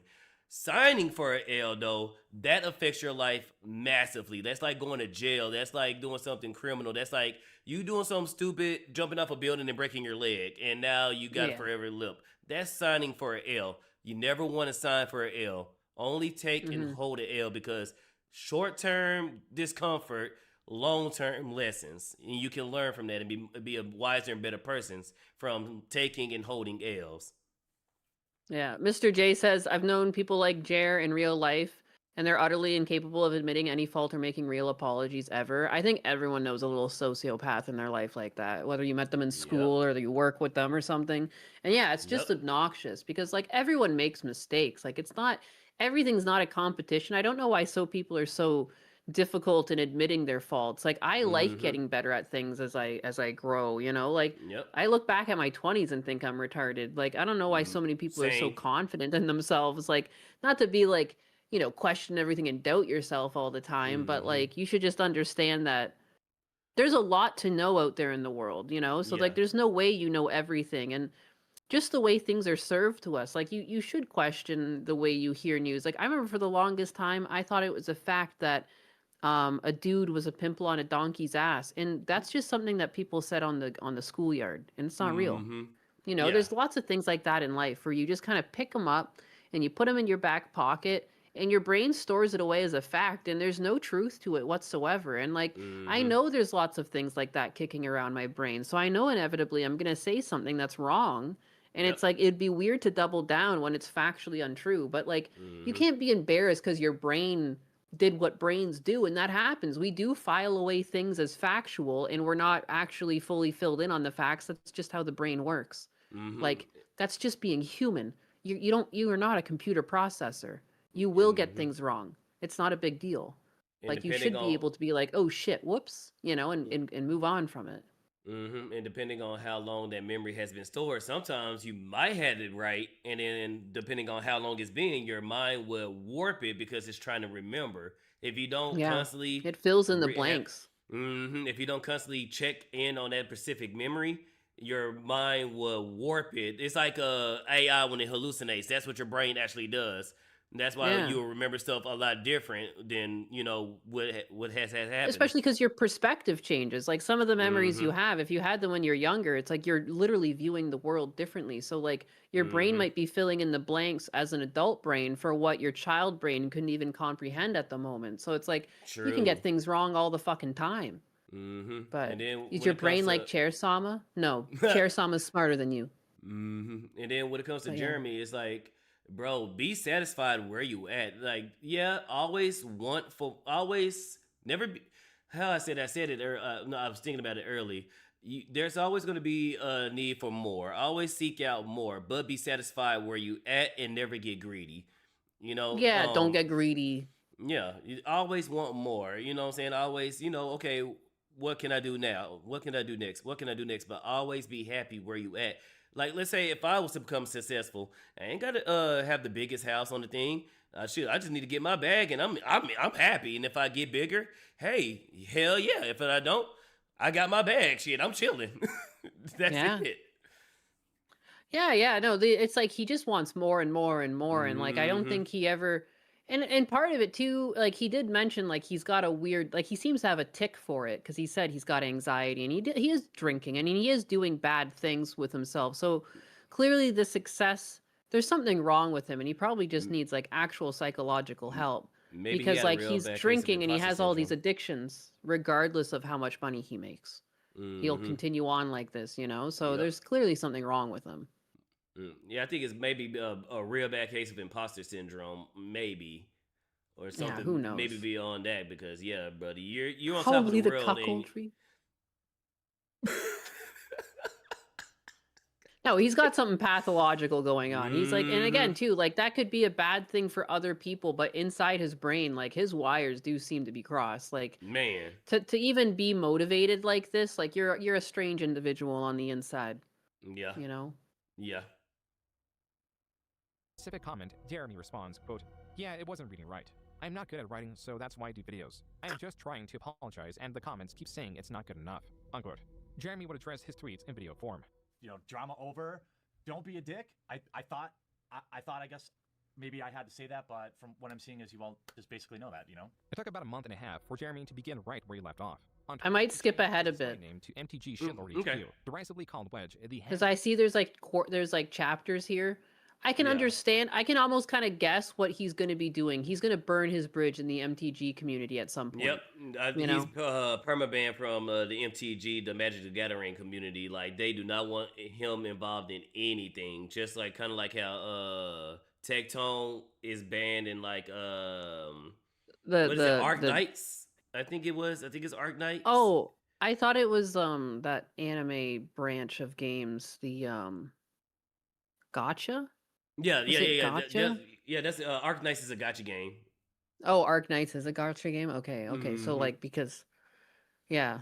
Yeah, he fucked around a little bit too much, and even the devs told Tectone themselves, like, yeah, we don't want your help, we don't want your Damn. money. Yeah, they Shit. yeah, it got bad. That's with bad.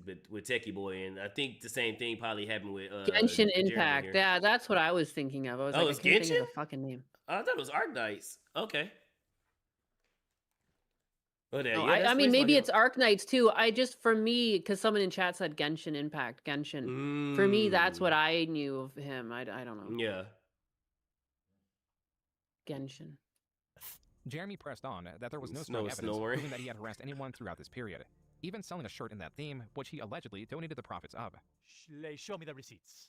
You know what? I printed a T-shirt today that skipped I think I'm ahead. going to link in this video. Mm, And yeah, I'm no, going to go- donate all the proceeds to whatever the most reputable like men's shelter is in the area. So make sure you get your shirt with a fan-drawn face of me saying, "Let's show me the receipts." Jeremy did get the receipts. On December 7th, 2017, he received an Uh-oh. email from Wizards of the Coast notifying him that he received Yikes. a lifetime ban. What does this mean? Yep, there you go. I don't even know how we got here because I did skip ahead. Because I do have Mhm. to leave for a dentist appointment before 3 o'clock, which is like Okay. a while away, but this thing is 3 hours long. Yeah. Yeah. You Massive pissed off some- Doge Oh, go ahead. No, I'm with saying a 5. Go ahead. You think him showing up on Tim Pool got his ego up to the point where he'll have to be as big as Tim? Maybe. Oh, maybe his brain Mhm. works like that. But sorry, Yeah. you were saying, what did he do to the Magic the Gathering community? You know the cliff notes? Nah, I just know he got banned. I don't know what he did in I don't know what he did in particular. I just know like yeah, they just handed him a big FU and don't come back. And I think he said it, Shit. but I don't remember. Jesus. To be fair to Jer, he got banned for making fun of a slutty cosplayer. Oh. Oh. I can't. Oh, this was like the early ages of the SJW arc. Okay. I Okay. see. Cause you know Yep. what, too? Like, I don't know. Like, someone making fun of you and stuff, like, you should be able to take that. If you, like, even, I'm not condoning, like, slut shaming or whatever, but, like, if you put yourself out there into a community, I think as an adult, like, don't be shocked you get a little backlash. Like, even when you go to work, not everyone's gonna like you. You just have to put up with people. Yeah.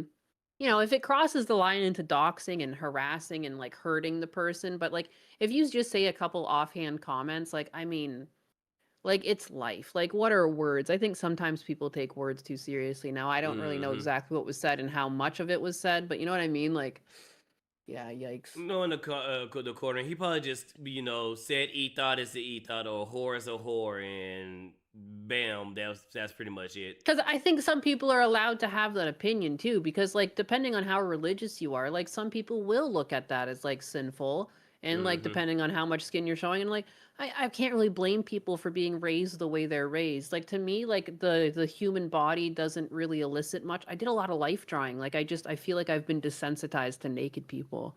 Yeah. But I know it's not the same for everyone. So it's like, it's normal for people to feel differently. Mm-hmm. You know. But yeah, modesty is also a lost virtue. Yes. Play in any pre-releases. I can't play in. Oh, she wasn't slutty, but he did send his community to attack her. So yeah, that's when it gets fucking weird. Like, Oh, yeah. using your community to attack, like, that crosses the line. Like, if you're just, like, saying an Mm-hmm. offhand comment about someone, like, I think it's just, like, par for the course of online, though. Oh, that's what I thought. Clownfish TV was doing a lot of videos, not of the quartering, but Magic the Gathering, and how pretty much the feminism, and that's when wokeness was really taking over the characters. That's when they started saying, "Oh, well, this character can't represent this because this character represent black people, this, that, and the third." So Magic the Gathering was also killing themselves while Jeremy was in there. So I think that's pretty much what happened to him, outside of him sending his community after the chick. But yeah, I Yeah, heard it kind there of was a makes lot of sense for things going on. Jeremy's. It kind of makes sense too for, like, Jeremy's MO. Like, I doubt Mhm. that he would be, like, the lesser offender. I'm just trying to give an example of, like, how like, there were a lot of, like, people who were misconstruing and, like, screaming victim over things that weren't that big of a deal. I Yeah. wasn't really trying to explain Jeremy's situation per se, because logic unfolded as saying that I'm being way too charitable. I'm not necessarily, I don't even know the situation. I'm just saying Yeah. there has been instances in the past at the height of the whole SJW shit where, Yeah. like, you couldn't even, it was like this similar as how everything's called racist. Like, you couldn't even be negative Mhm. towards a girl because that was, like, you're, like, slut Slut shaming, shaming. or you're Sex work is anti-womanhood or something. sex Sex work work is is real real work. work, and Mhm. that whole thing. Yeah, like, and then with the Me Too era, there was a lot of people Oh. who were, like, desperate to be That victims. So they were yeah. like, every Yep. fucking little microaggression they could find, they'd, like, fucking put it on blast. Hashtag Me Too. Yep. And it's All like, that oh was my going god. on. Yep. Yep. Yeah, You're right. it was a fucking ride.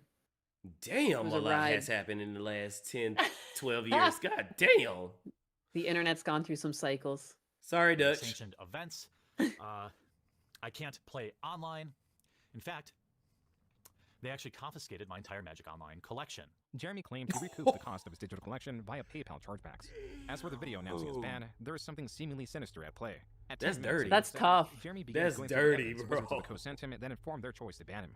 Notice at the bottom left side of the It screen. kind of makes him a cuck that he still collects, like, and he still has, like, Magic the Gathering stuff in his background. It doesn't matter how much they spank him around. He's like, I still love you, daddy.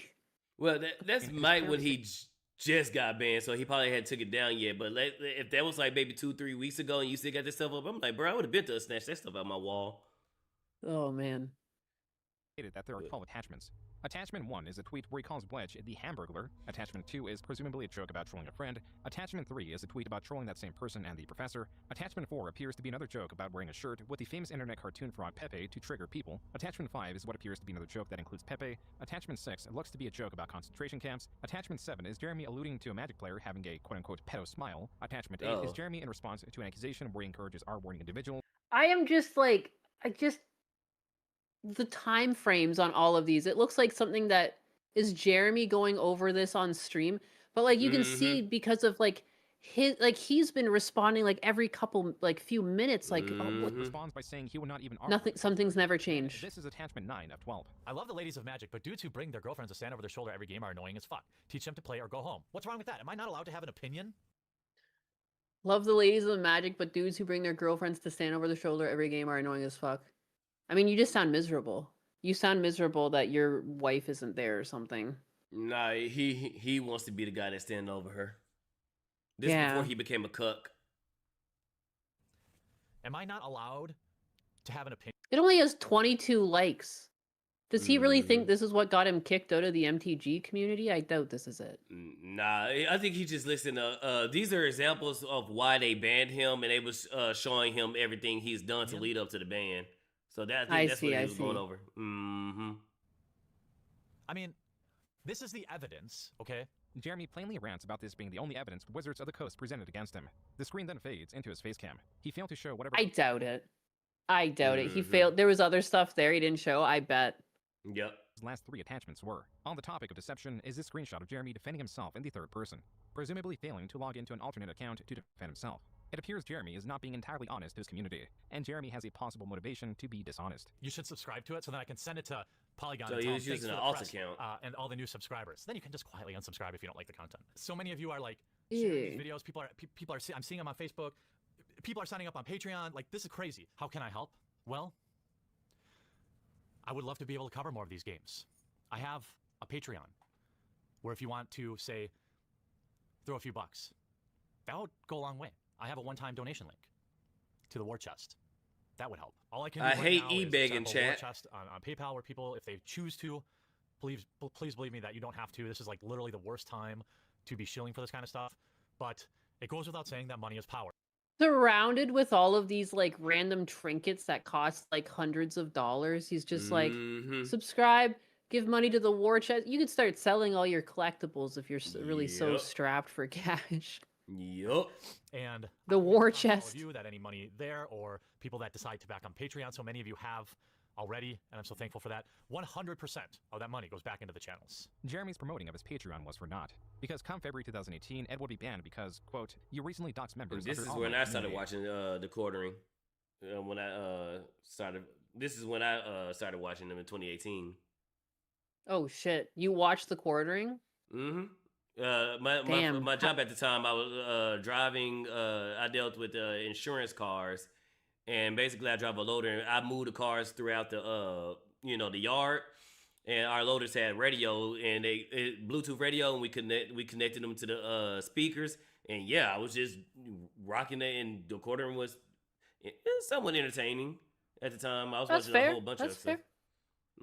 That's fair. So it's interesting. So we have like, I just feel like that way it gives your takes a better, more validity too, because like I never really knew the quartering, so like it gives you like a, I don't know, a depth to it. So like you're not just saying it because it's a grift. Like I find him interesting because again, like he's like an aggressive DSP. Like this is DSP if he was unleashed, you know? Yeah. DSP's harmless. Like, you know, he is a lolcow, but he never really strikes channels. Like he doesn't go for the throat the same way. He never takes it that far. He might say some outlandish shit, but he never acts out on it, you know? Yeah. But this is the same time where I started watching Eric July. Who else? Nux Taku. It was some other people that I started watching too. But yeah, this is Ben Shapiro. It was Ben Shapiro, Jeremy, Eric July, and Nux, and it was somebody else I can't remember them. But yeah. So that's why all this is like what the hell? He's been like this for a hot minute. Like damn. Yeah, damn. No, and it's hard to know like the truth because like you can consume content from a creator without knowing their whole backstory, you know, like and I learn constantly every day. Like there's been creators that I've heard of and people are like, oh no, they're like this, and like, you know, it's not until you learn about what they've done and you're like, holy shit, I had no idea because like I hadn't had that experience at all. Mr. J with the 2, the cosplayer he mocked quit cosplay and now does OnlyFans. Of course they do. Yep. Because why not? Because why the hell not? It's so empowering. The empowerment. The easiest way to make money for a female, the oldest It's profession. crazy. It's crazy. The oldest profession indeed. Even just accounts, I cannot believe I see the accounts all the time on Twitter. There's just girls either post like just like pictures of their body. It's like just them wearing regular clothes. They're not even naked. They're just pictures of their body. Their tummies showing a little bit. Yup. Thousands of interactions, hundreds of thousands of views, millions of views. Like, holy crap. Yep. If I didn't have morals, holy crap. Man. This ban resulted from Jeremy's new crusade against pedophiles and the I can see, like, I grew up Catholic, right? So Yeah. I'm still Catholic. I won't do that. But, like, I could see if I was a greedier person with less morals, I can see the draw. I'm not Be- fucking blind. I see the numbers these people are getting. Be the People Mia with, like, a Khalifa. lesser will, like, no wonder girls are going into it. And, like, everything's getting more expensive. I don't know how you convince a girl not to go into it when you see the checks these fucking people are making. Yeah. You know? But what the thing is, it's one of those things, yeah. But it's like, don't you try to tell them not to do it, because those people are just, they roll the dice and they land a 20. A lot of people are not making that type of bank. Exactly. You know, and it gets like, it Or- gets people, like, people are gaslit right now. Like, if Mhm. anything, like, I just wish that, like, it's sad that it's just so pushed and that even young kids know about OnlyFans There's a lot and of sugar girls. babying. Like Mhm. that, I hear girls, like, I've Fresh told outta the high story of school, overhearing trying to jump in into high school OnlyFans. still talking about it. Like, when I went to a coffee with my dad and, like, overhearing it, and their dream is to be sugar babies. Like, their dream is to sell their bodies. Like, it's a societal problem at that point when you have young girls and that's their dream. Like, That is I'd like that to go insane. away. Me I'd too, like bro. girls to have a higher value to themselves than a fucking Gucci bag. I will But commit seppuku if I heard my daughter say that she wants to be an OnlyFans thought in high school, middle school. Like, I failed Yeah. as a father if I hear, bro. Bro, I don't even know what to do. I first I'll cry, then I kill my for the joke Twitch and YouTube. in a video game. In No, a video I think game. what's sad, I think it's the stats in, like, wait,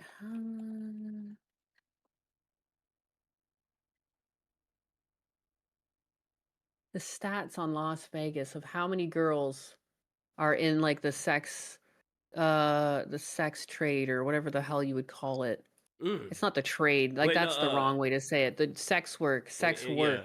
I think it's probably do it in Nevada because I think it's illegal in Vegas. They do it Oh, yeah. in Vegas, but it's illegal. They ain't supposed to be prostituting. Just do Nevada. It's like the numbers, though. I'm pretty sure the numbers are ridiculous. Like, out of every 10 girls or something, I think it's Oh, like okay, I half see. of them or something. I just remember once when I was looking at the statistics, basically, like, if you have a daughter and you live in Nevada, you just have to leave the state. Because the Yeah. odds of her becoming a hoe are just astronomically not in your, like, they're just Yeah. like, you're rolling the dice, like, it's like a 50-50 dice roll that your daughter grows up not being a hoe in Nevada, like, 'Cause based it's on the not just numbers. on, And it's not just on the internet. It's actually in IRL. Like, you can go drive and go to the grocery store and see that stuff happening. So, oh yeah. yeah. No, when I was in Las Vegas, and I have a collection of them upstairs. They're like my hoe Pokemon cards. There's calling cards for girls. They just hand them out on the street. And they would Yup. have just like old women handing that shit out. And I remember I kept Mhm. picking it up. And Husbanus was like, "Why do you keep accepting them?" I'm like, "I haven't got a duplicate yet. There's like a better pull rate for these sex cards than fucking Pokemon. Like, when I open Pokemon Goddamn. packs, you open, like, after 2 packs, you're getting the same card. I'm like, I have yet to get the Mhm. same women. And then sometimes you get like I don't know, is this like a holographic in the hoe world? There'd be like 3 girls on the card. You can order all That's- fucking 3 of them at once. That's the rare. It's So what you those are pull just the kicking around in SSR a thought. drawer. I have those kicking around in a drawer upstairs, like my fucking thought cards. Oh, But Lord. not a single duplicate. Not a single Mm. duplicate. So many. Anyways, That is too funny. I got a binder full of woman. Judges, mostly all former judges. The hoe trading cards. Damn list next to Jeremy. Though Jeremy failed to find a large number of active judges that were predators, his attention to the matter did appear to influence an update on Wizards of the Coast terms and conditions that force stores to run background checks on their staff and those who they engage with that interact with the public, meaning judges. Though Jeremy was not credited for influencing this change, it was celebrated amongst the Magic community. A community that, due to his ban, Jeremy was drifting away amicably from, as in this video he claimed that he made contact with Sprinkle and the two apologized to each other. Jeremy then renamed MTG headquarters to Unsleep Media in an attempt to pivot to covering the card game genre as a whole. His recent scandal introduced him to a cast of new new allies and helped him refine a lucrative genre of video that he had been making for the wrong audience. The same type of video that created enemies in the Magic community was going to usher in Jeremy's largest and longest running channel.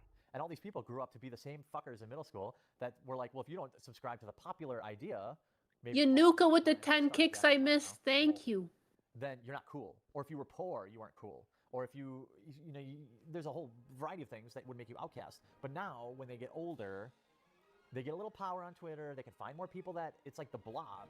And then they become this massive thing of groupthink and toxicity that's trying to push everyone out who disagrees and then just absorb more people into their ideology.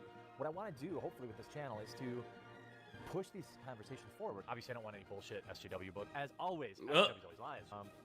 SJW lesbian space gem, SJW red-haired, blue-haired mohawk guy, general SJW buzzwords.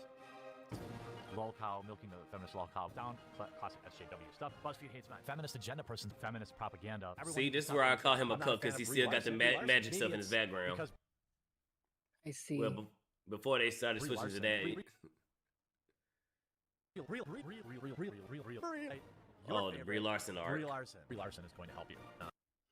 Yeah, there got a point, like, too, there was a point where he wasn't the only channel, but, like, how many times can you make a video about Brie Larson before I get it? You know? He made several videos of Brie Larson. I'm pretty sure he had, like, multiple a day. Yeah.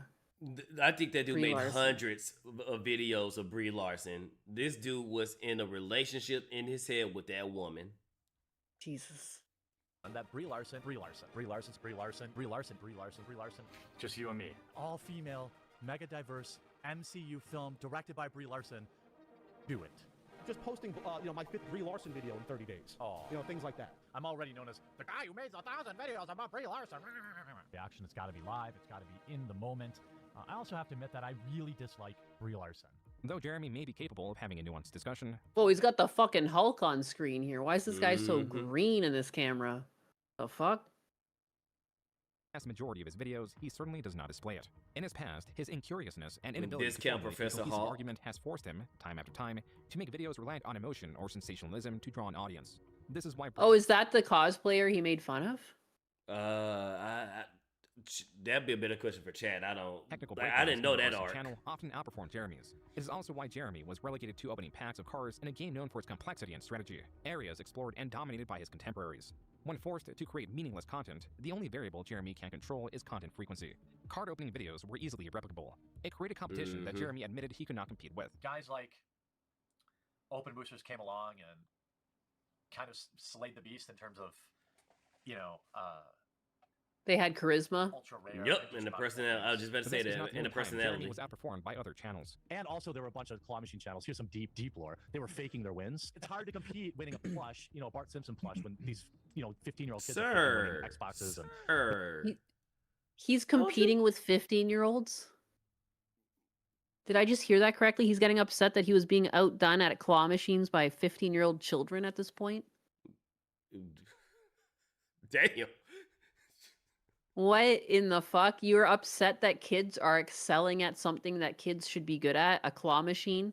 You're the fucking adult in the room wearing a goddamn Sonic beanie, and you're complaining that the 15-year-old kid is doing a 15-year-old kid activity better than you? Like, what in the fuck? Because to am that I 15, watching? it's an actual hobby that they enjoy doing, whereas you're just doing it so you can get extra coin. Of course you're Right? gonna get beat by a 15-year-old. Duh.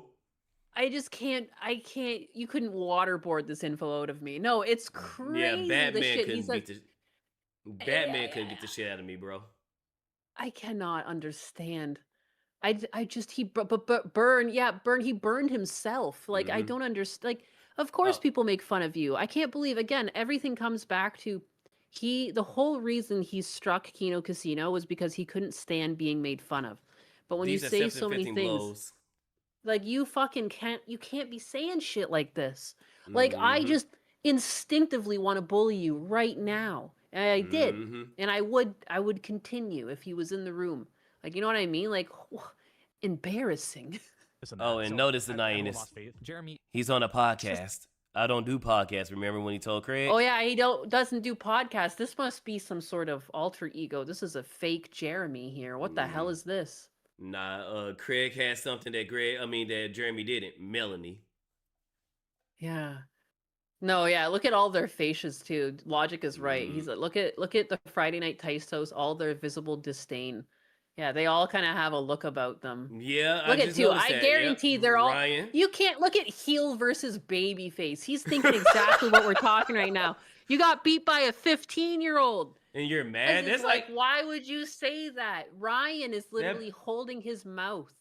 Because all of these men, I was even just thinking, I wasn't even considering what he just said was in front of a panel of a bunch of dudes. Like, I grew up with 2 older brothers. Like, if as an adult, my brother had said this about, like, you know, one of my brother's kids or something, my brother would be like, are you fucking retarded? Yeah. Of course a kid beat and you. mind You you, know what I mean? all Like, of you're them, older. Like, it's just. And all of them have some form of, you know, collectibles in their backgrounds too. So that's why all of them looking like, bro, what are you doing? Like, what are you complaining Like, about? you can't even just be happy for a 15-year-old kid's success. Some Yeah. 15-year-old kid has a goddamn channel where he's doing claw machines and you're mad that he's getting better numbers than you. You can't be happy for a child. There's like layers to this. You're mad he's doing better than you. Like, it's just, oh, this kid's cheating. Oh, God. Lucian Wolf, What a guy. my uncle got banned from the local fair claw machines because he would empty them out legit methods and not spend too much money on them. Damn! W uncle. All right, Nyanus. Is limited to producing sensational videos. He is deceitful and or manipulates footage to favor him, and he uploads frequently and typically on the same day the video was recorded. Jeremy is a perfect fit for a political commentary channel, but political commentary narrowed to only culture, and again narrowed only to pop culture. For Jeremy, the era of selling channels had passed. Now it was the era of selling outrage. If this was all that Jeremy did, he could be very successful. Only he has 2 major flaws. There is a part of him that demands respect online. The same part of him also seeks fellowship online. These 2 elements drive the opposite of the desired result. Thank you for your purchase. Sargon of Akkad would like to personally thank you for your purchase of 1 vial of his semen. This is a lot. Wait a second. No, Sargon you better was... not. Sargon sold his fucking... His boy juice? And he Am I bought seeing it? this correctly? And he bought And it? he bought it? Then please don't tell me he's gonna do what I think he's gonna do. Please don't tell me. No need. Why would you buy another man's jizz? So it was Sargon of the Akkad that got the quarter in to be a cuck.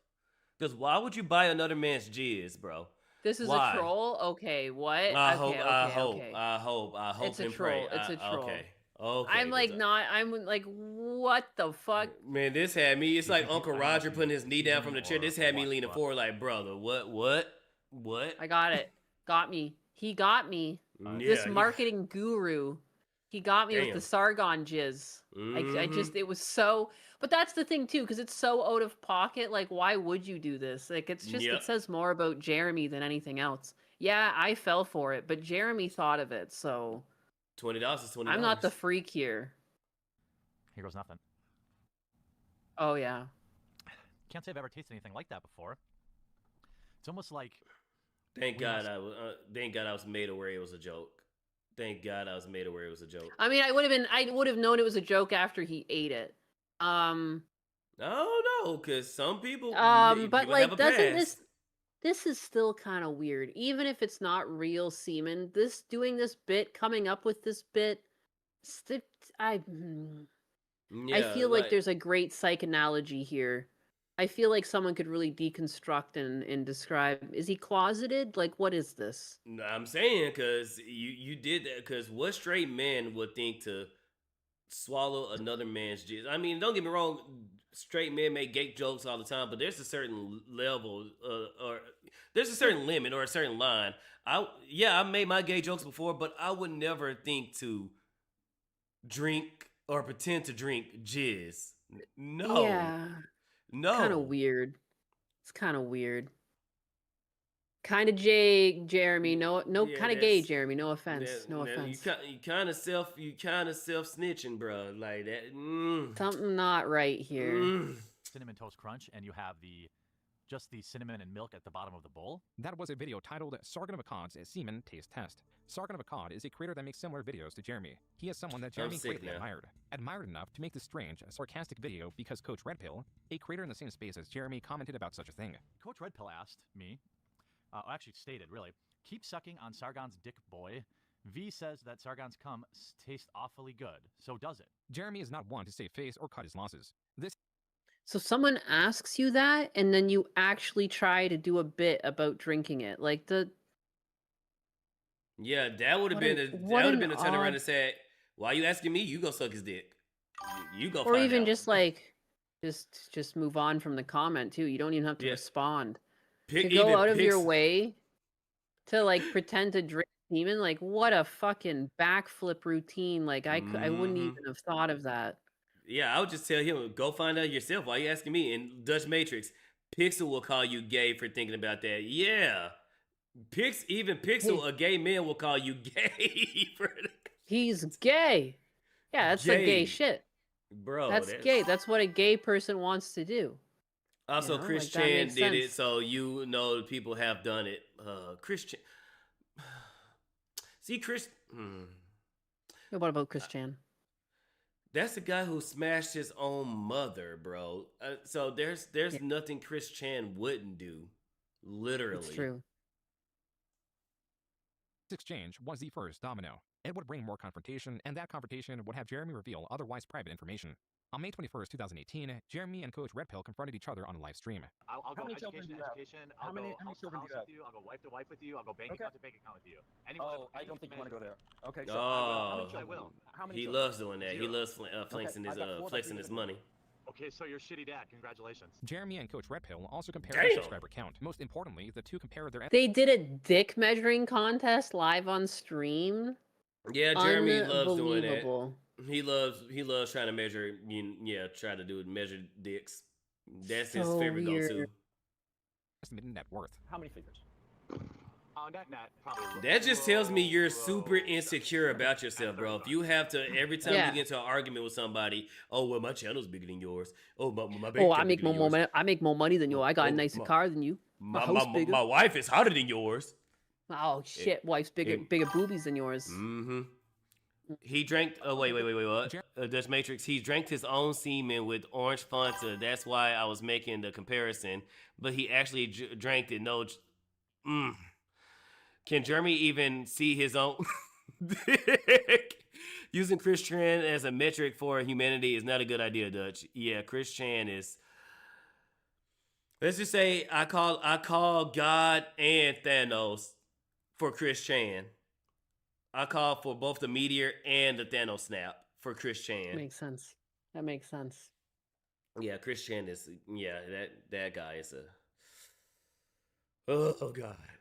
Jeremy claimed to be a millionaire. This would not be the last time he would flaunt his wealth, but it was the first time and perhaps the only time that Jeremy provided information on his net worth. This otherwise worthless information is dangerous when put alongside any would-be desperate plea for financial assistance. For the moment, it would drown under a sea of noise. For the present, it was mid-2018 that Jeremy was hitting a stride in spotlighting social justice warriors, or SJWs, a derisive umbrella term used to describe indignant, unruly adults. Jeremy was able to recenter the frustration pop culture enthusiasts felt in their hobbies, such as comic books, towards these SJWs. While Jeremy failed to move the conversation, if anything made tensions worse, he was successful in growing the quartering, going from 1.5 million views a month to 7 million by August, then to over 10 million views a month, nearing That makes sense. I always wondered where he got all his views from, but he was on that whole thing because like he was rage baiting, but also like there is like an element of truth to it. Like there was a problem with the whole SJW push. Like we're still suffering the effects of it. Like I don't know, shows like Steven Universe came out, which I think is like what didn't help turn like all the. I swear to God, that shit was a psyop to turn kids trans. Like that thing, I don't understand. I tried to watch it because I was like, oh, cute little bubbly character design, I guess. Like, is this like the next SpongeBob type shit? You know, I know a lot of people call that Cal Arts or whatever, but like it was still inherently like cute and like the style was like, you know, you have to think about too on the side of the animators to be able to redraw it and whatnot. But yeah, and I tried watching it and I was like, holy fuck, like what am I even watching? Like cartoons were just not like that as a kid. Like what weird messaging and like I'm all for letting kids act like kids, but there was just some weird shit going on and I don't understand who the audience was. And I swear to God, the people who grew up watching that are all fucking weird. Anyone who says that's their favorite show, if you're gay, I guess it's okay because you're always going to be like that, but like straight people, it just fucks up. I don't know what it is about that. The Steven Universe effect. they had strong innuendos of the characters, like having sex and stuff like that. I remember one of the characters was doing a dance, and they got into a position, and another character dived into them, and they fused together. So Yeah. even then, they had all that stuff in that show. Yeah, no, and I think I agree with you, Blinded Journeyman. It started out decent, and then it went downhill. It kind of like hooked people in. And then it was like, what is even going on here? Like, I thought it was going to be something goofy. Like, there was this show called, like, was it versus the Forces of Evil? There's like a few different, like, little TV shows I wrote at the time, like Gravity Falls. And Yeah. Gravity Falls was kind of like a bit strange at times, but mostly it was just like a investigation mystery type like thing for kids, like almost like you know, the X-Files, but for kids. Like, I don't know. Yeah. So I thought maybe it would be something cool and sci-fi because there was clearly these like alien-looking girls, but then it was like, what the fuck is even going on? Yeah. It just all became super gay. Yeah. But yeah. I love Gravity Falls. Very expensive episodes. It's like $1 million budgets for those episodes. During this time, Jeremy started the podcast channel, The Incredible Salt Mine, with animation two other was good, though, stories so. told in these episodes would haunt him far into the future. This specific story only made possible due to a chat member donating $500. Somebody just fucking donated $500. I have to tell the story about how I shit my pants now. Oh, you do? Once upon a time, I believe I was probably 32, 33, maybe. Oh, maybe 34. no. So hang on, what was that? A couple of years ago? Yeah, How old are you? yeah. I'm Boy. 36. So yeah. Boy, oh boy. The memory Here we is go. vivid. We're at Walmart. We had just eaten, my wife and I, we had just eaten at Qdoba. And like, you know when you're going to have a, I would say, watery shit, you can kind of tell, like your stomach kind of gurgles and you know it's going to be bad. Well, we're grocery shopping. I'm so glad I'm done drinking my coffee. I'm like, oh, I got shit. We're in the front of the store by the vegetables. The bathrooms are way in the back or in the front of the store, like on the other side, looking for avocados. And then it's like, oh shit, it's time. And my mind immediately goes in like slow motion where I'm doing the calculation. I realized at this moment that there's a real possibility I might shit my pants because it was just like fucking happening. I start thinking, well, if it happens, I don't want it to be up front by all the checkouts where everybody sees me. You don't just try to get to the fucking washroom? Are you like incapable as an adult? You feel like he admits he feels like all of the signs are there that you're about to have a problem. Yeah. And he's too fucking lazy to go to the washroom. Just go to the fucking washroom. Yeah, don't think about it. Just go. Like I can't believe you premeditated this to the point that you decided that at least if I shit my pants, I want to be past the fucking checkouts. You want to be in your car with shitty pants? What are you talking about? Exactly, you animal. Bro. The times when I feel the great rumbling, I immediately make a beeline. So I don't even think, I don't even process it. If I'm at work or if I'm doing, I hurry up and finish whatever the hell I'm doing, and I am going.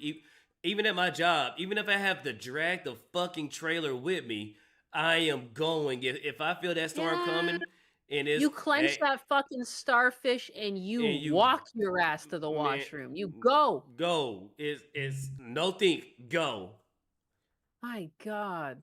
I had to take the longer route to the back because I know I Oh yeah, he went all right. Like the clothing and like the automobile section, people aren't going to see me in case the inevitable happens. I hit the shoe section, which you guys haven't been at Walmart, but the shoe section, you're about halfway. You can see the bathrooms. The second I see the bathrooms, I get like shit radar. And I'm like, okay, it's happening now. I'm starting to think, okay, if I have to shit in the store, where is the best place to I shit? think his brain sensed bathroom and it started to so I cut down the open the doors, essentially. Open the hatch. Shoe aisle. Because nobody shops for shoes at Walmart. And then I've resided myself to shitting my pants in a Walmart at this point. I'm thinking, okay, so my wife's gonna have to find me like some sweatpants or something. I'm going to shit my pants. It's happening. And at that moment, a little came out. Started running down my leg. Ew. And I like, oh my God. You know what? I'd rather than like kneel and accept my fate, I'm fucking going for it. So I hit the back wall. I'm on the home stretch. With each step, a little more is coming out. Ew. It's running down my leg now to where it's like at my sock. I'm covered in shit. And I'm running like clenched butt. And I get into the bathroom. Were you leaving a trail? Were you leaving a trail? Yeah, there was a little bit. There was a little bit on the ground when I was walking back. Yeah.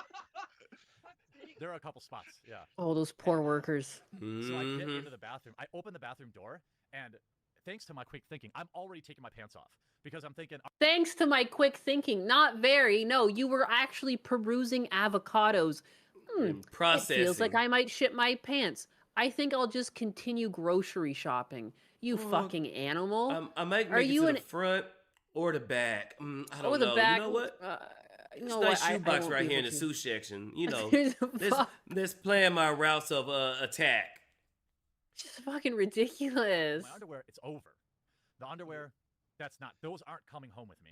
But if I can save my pants, because I'm 6'5", 6'6", and a big dude. I'm not finding pants on the rack at the store. So I'm like, I gotta save my pants. So I burst into the bathroom. My pants are already half off. Shit's coming out down my leg. There's a fucking dude at the urinal. And he whips his head around and said, dude, I'm shitting myself. John Shinnigun, thank you for the follow. All over the floor. Why did he need to know that? Yeah, I was taking my pants off. I thought he should know. That it wasn't like... Dude, I'm shitting myself. Sorry. Yeah. And at this point, it's just over. It's over. I get into the stall. Thank God no one was there. Otherwise, I was going to sit on the trash can. And The fuck would you sit on the trash can? These like fucking animals, man. You're getting your shit all over the place. Your You shitty already ass. there. Just go to Trying the to touch stall, things my that your G. shitty ass shouldn't be touching. Like even the garbage. I don't care. It's the garbage, yes, but I still don't want your fucking shitty ass all over it. You already got poop running down your legs. You're trying to put it on other surfaces. On an animal. Coming from somebody who had to clean shitty restrooms, especially after you clean the room and somebody goes back in and it fucking destroys it, it pisses us off. Ugh. Someone drew a map of his route. He was right by the toilet. Damn. Yeah, he goes to the back of the store. Oh my god. You know what? Now that I think about it, yeah, the area that he described, yeah, he was right there by the front toilets. So why did he go to the back? He should just, it was a straight shot.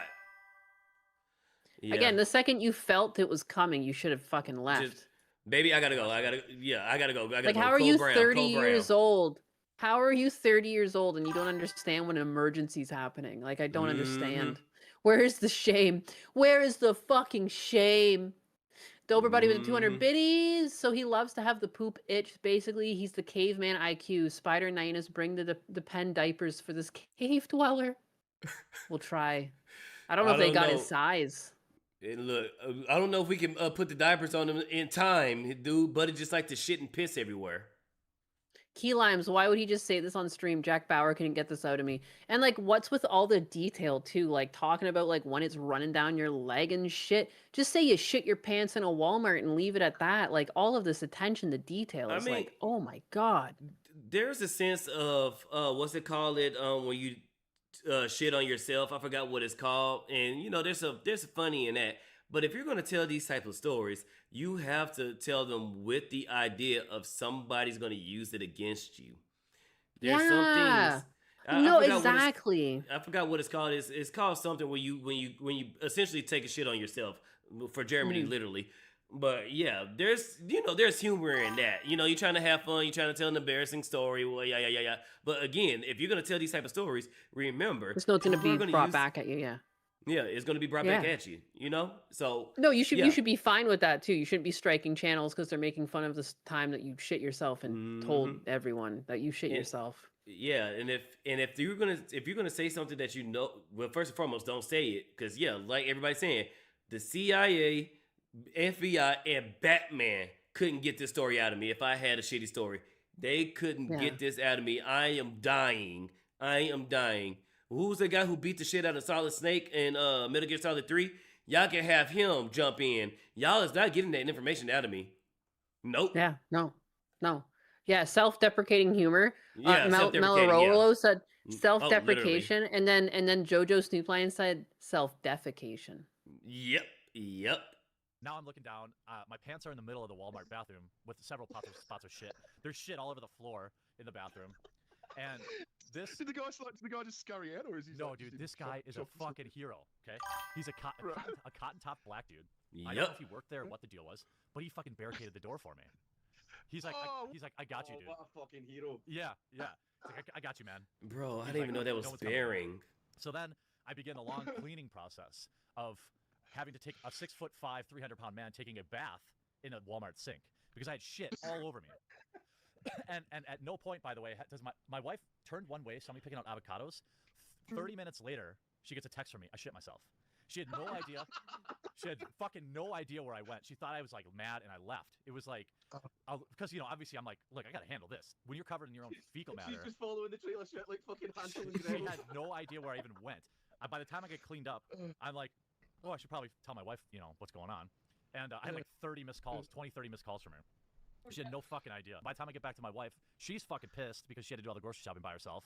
I'm like, but I shit myself. And she's like, well, you're not driving in my car.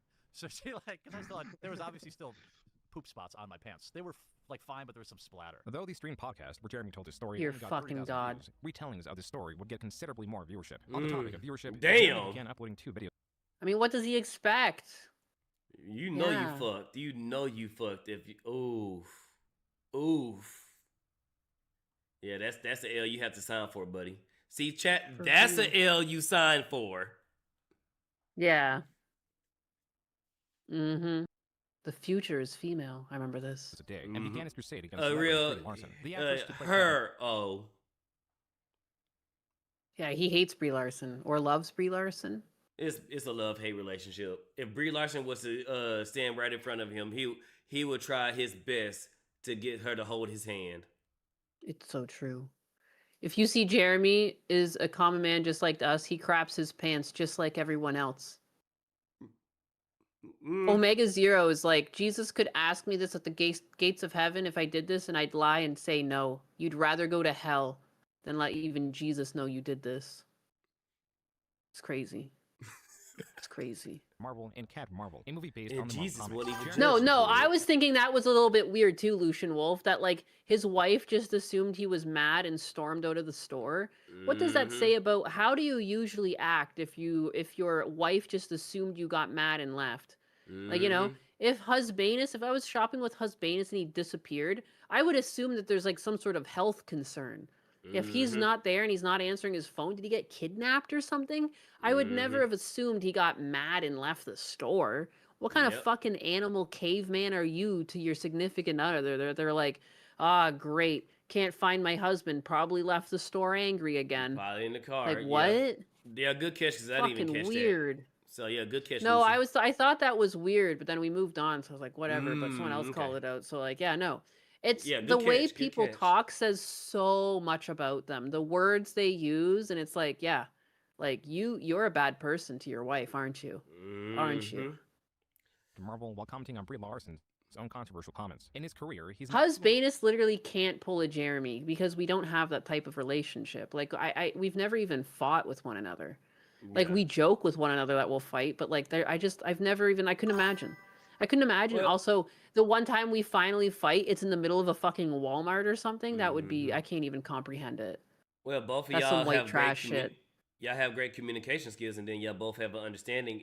If we were to have a disagreement or a borderline argument, we're gonna take that probably to the car, or we're gonna wait till we get back home, where it's just we're not gonna embarrass each other. It's like having We're not gonna respect for one another, and yeah. We're gonna be adults. We're gonna be about it. We're gonna have a disagreement. We're gonna probably let's say a heated moment happened, whatever to cause an argument. Y'all are probably the type to say, let's drop it right here. Let's finish the shopping, because it give y'all time to calm down and process it, and then y'all gonna go to either to the car or to the home, and then y'all gonna talk, and that's more likely y'all resolve the issue and y'all back happy. Looks like Jeremy don't do that. Jeremy, he probably Andrew cries, Thorson. He said he's just like us. He craps his pants one leg at a time. He's just like any other man. Just He's a just normal like you. man. Just a normal shitty man. Oh, and Jojo Stupline, you're talking about Husbanus doing an angry dookie. I don't think Husbanus is at the stage of his life where he's going to shit himself in public. And he's got enough common sense that if he has the emergency to go, he will go. Husbanus is like me, and like we both prefer going to the washroom at home. But Yep, if times I'm are the same way. desperate, you go where you gotta fucking go, you know? Yep. You know what's worse than shitting on a public toilet? Shitting your Shitting pants. Yep. Trust me, I'm just like Husbanus and Nyanus. The only spot Yeah, I is don't my trust house. public. Oh, and my job because they clean the toilets good at my jobs. Yeah. So those are the only toilets I trust outside of my own home. But like I said, if you feel a storm coming and you just hope and pray, whichever restroom you pick, that is clean. And let's just say I got lucky a few times where I remember one time I was coming back from I want to say it was Houston or Austin. It was one of them. I literally just got done chilling with family and stuff like that. Me and my mom, we get in the car, we go. Next thing you know, I said, Mom, I feel the storm brewing. Pull over. So we pull over in the Jack in the Box. And I'm praying to God. And you shit in the box. Yep, shit in the box. But I actually made it to the toilet. And I prayed to God that stall. I opened that stall and saw that it was clean. I was like, thank you, Jesus. And proceeded to fight for my life in the Jack in the Box. Wants you to rehydrate. Praise Remember be. to use code SPYDR-BRO Praise be. for 5% off your order. Thank you for the hydrate. Shit, hydrate yourself. Let me go to I don't have my Twitch dashboard up. Let me see who redeemed it. Damn. Come on, Twitch. A decade of grifting. I want to like part of me. There's like this thing going on with like Ironmost being against the game because it's got AI in it. People gonna start getting over that dude. Okay, I don't see who redeemed it, but thank you for the redeem. Yeah, I don't know how long people are like interested in the quartering video. It is quite long. It is going to keep going. We are getting into the point where like it's going to be a decade of grifting and then into the downfall. And I think many people are already kind of familiar with that part of it. Remember to use I don't know if this is a good time to stop with this and move on to something else while we still can. Yeah, we can go ahead hit it right here. Maybe next time if we stream again, we could probably bring it back up because I'm pretty sure because everybody's really bringing up the quartering like. I'll go ahead and find some videos. Oh, are you trying to search engine optimize here? Are you trying to be quartering 2.0? Is this the hot branded button topic to talk about? Therefore, we should be grifting as hard as we can. Oh yes, because we're all grifters. Apparently. You're my little grift baby. I'm gonna put you in my arms, my little grift baby. Oh, I spun myself by accident. Oh no, now we're both spinning. Oh fuck. Woo! Oh fuck. No. Let's see. Everybody's a non-believer until you gotta do. Yep. A command on the AI. Iron Mouse. Yep. I've lost my model now. I don't know how to get her back.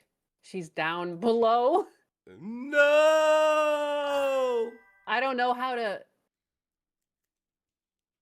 Spider is the super grifter. Hey, shh. There, I'm down there. I'm floating around. Look at me. I'm upside down. I'm fucking. What is this? I don't see your. Let me pull up your stream. Let me pull it up. Don't even worry about it. Okay. I don't know why I keep spinning. Why is it so sensitive? And then when I scroll, it's very unsensitive. We don't see nothing on the. It's a gray screen. Oh, there you go. There you go. Yeah. Oh, it's because I had to bring this to the. I got a Nyanus on my shoulder. Look at that. Iconic. She's telling me the shit on the public restroom. No.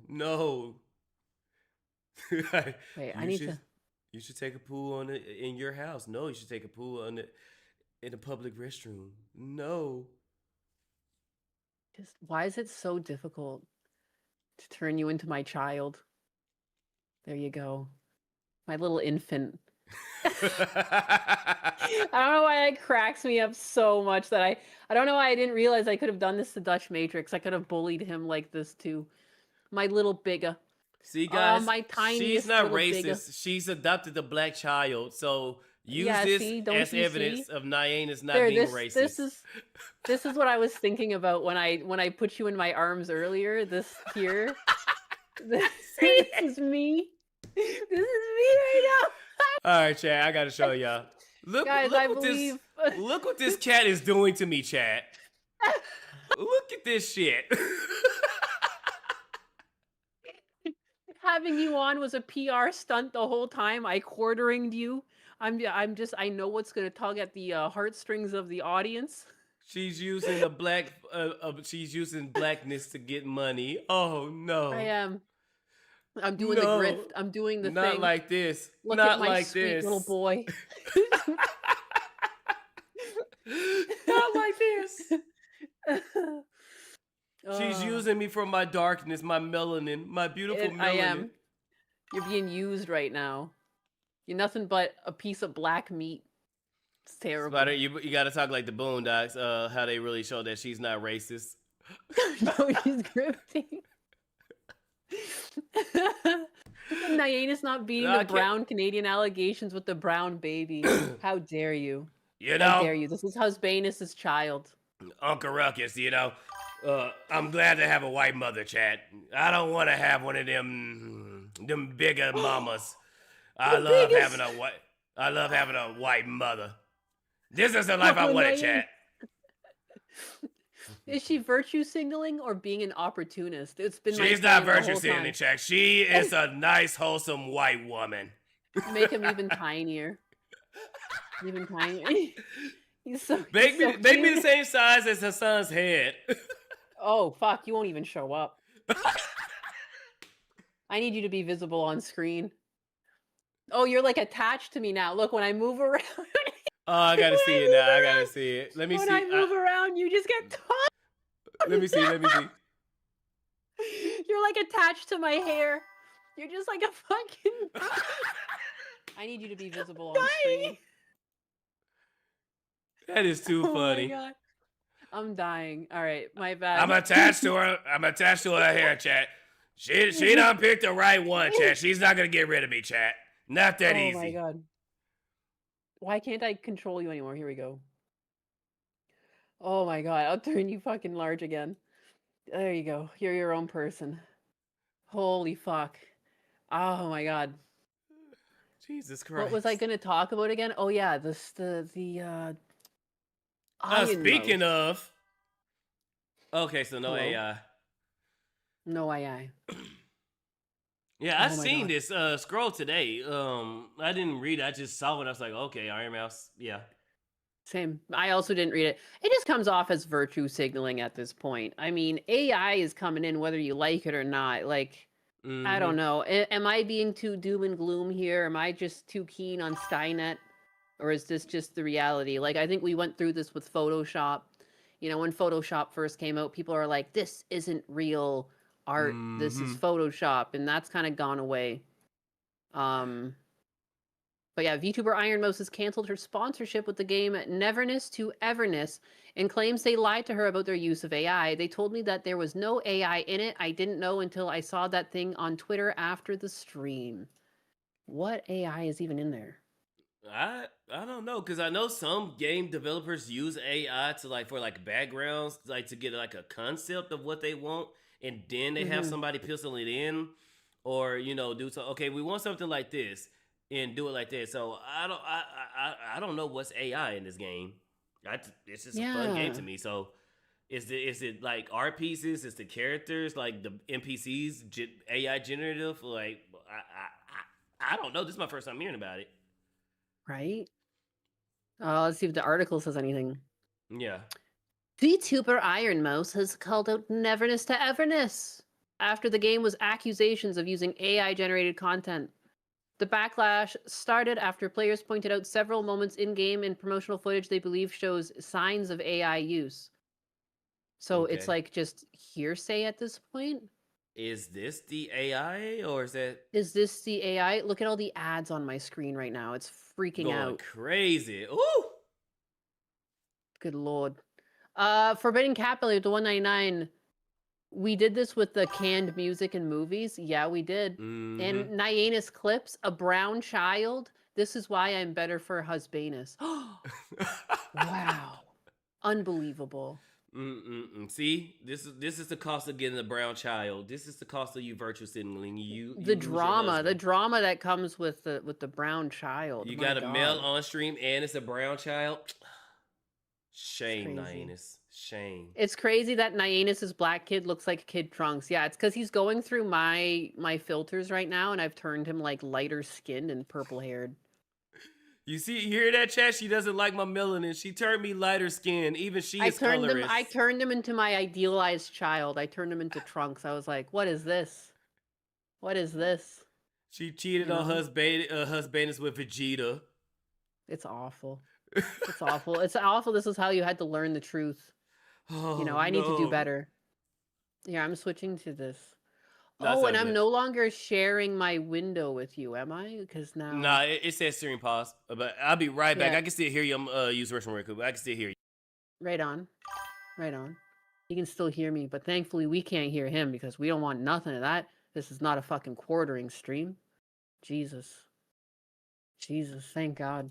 Don't worry, Chad. I will not be pooping myself, and you won't hear nothing. Right on. not gonna Nyanus promise. brought on the DEI kid. Yeah, I know. I know what's hot and trendy right now. You know? I'm learning from the quartering. Biga looks like Neo Yokio. What's a what now? But Saiyans are literal apes. Oh no! The connotations! Has Banus got Yamcha'd? No. She should have turned her model black again. Oh my goodness. Who's this on the stream? This is Spydr-Bro. He's been in my chat a bunch. He also streams. You can see him tagged in the title. You can follow him everywhere. Quick, Nyanus, turn your brown son trans.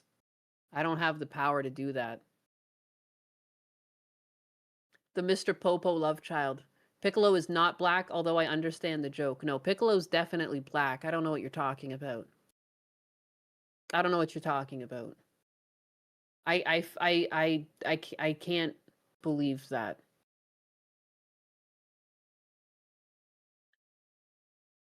I want to believe. Okay, so whoever said Neo Tokyo, screw you. That was a good one. Piccolo is an alien. He's not African. No, look, Piccolo is black because instead of raising his own child, he raised somebody else's kids. Mm-hmm. Yeah, it's true. It's true. That's a great point.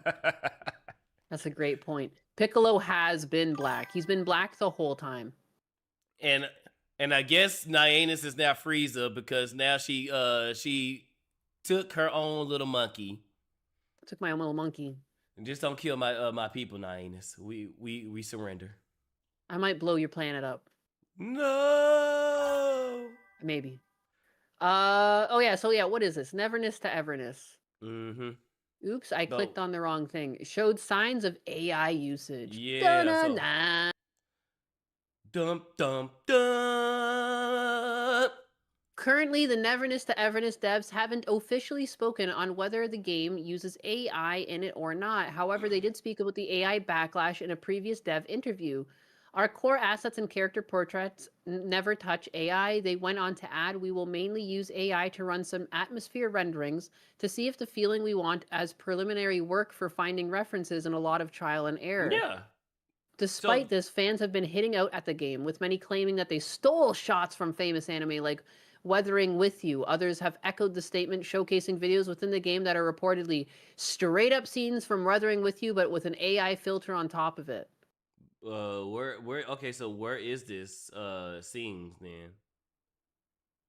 Apparently this?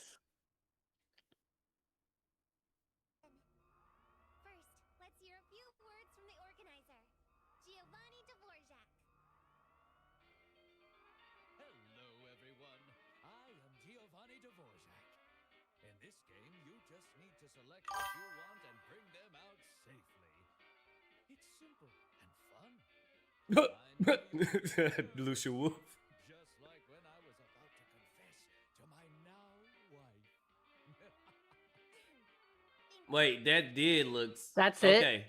Wait, go back to his hand. His hand kind of did move a little funny when he took that. When he was about to take a drink of that. Well, I mean, like the biggest tell would be the distortion in the frames on, like, see that distorted frame on his hand? Yeah, that's AI. Yeah. That's AI. Because if this was an actual rig, like, it kind of looks like Toon Boom animation, but there would be no time where a frame like that would happen. Yeah. Yeah. Yeah, the lip syncing gives it away too. Yeah. There is the possibility too that when you have cutscenes like this in a game that have a wildly different style than the game itself, there's always the possibility that it's outsourced to another studio. This might not be if the studio that's currently making the game makes 3D assets and mainly 3D assets alone, when you want to go to a cutscene that's 2D, it might just be an entirely different studio. So before the studio makes like an actual outright comment about this moment in the game, they might have just been given. See, there's another frame, and there was his hand breaks. Yep. And then the cat too. They might have just, the he cat kinda too. glitched, he kind of glitched a little bit when he jumps off his shoulder. But then again, how do you know that they did it? Because like how you mentioned, they could have had outsourced this. The studio that they outsourced it to could have lied to them and told them it wasn't AI and it was, and just gave it back to them. So we don't know if they. People might have just tossed it in the game. The people who coded it into the game might not have scrubbed them. Like, you know what I mean? Like, and of course we're being like, but this is objectively AI. It is true.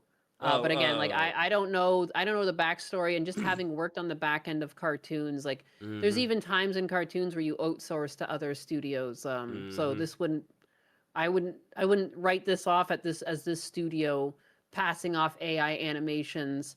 And at the same time too, though, even if it is for this small part of the game, is it not forgivable, or is this seriously to some people reasons to not buy?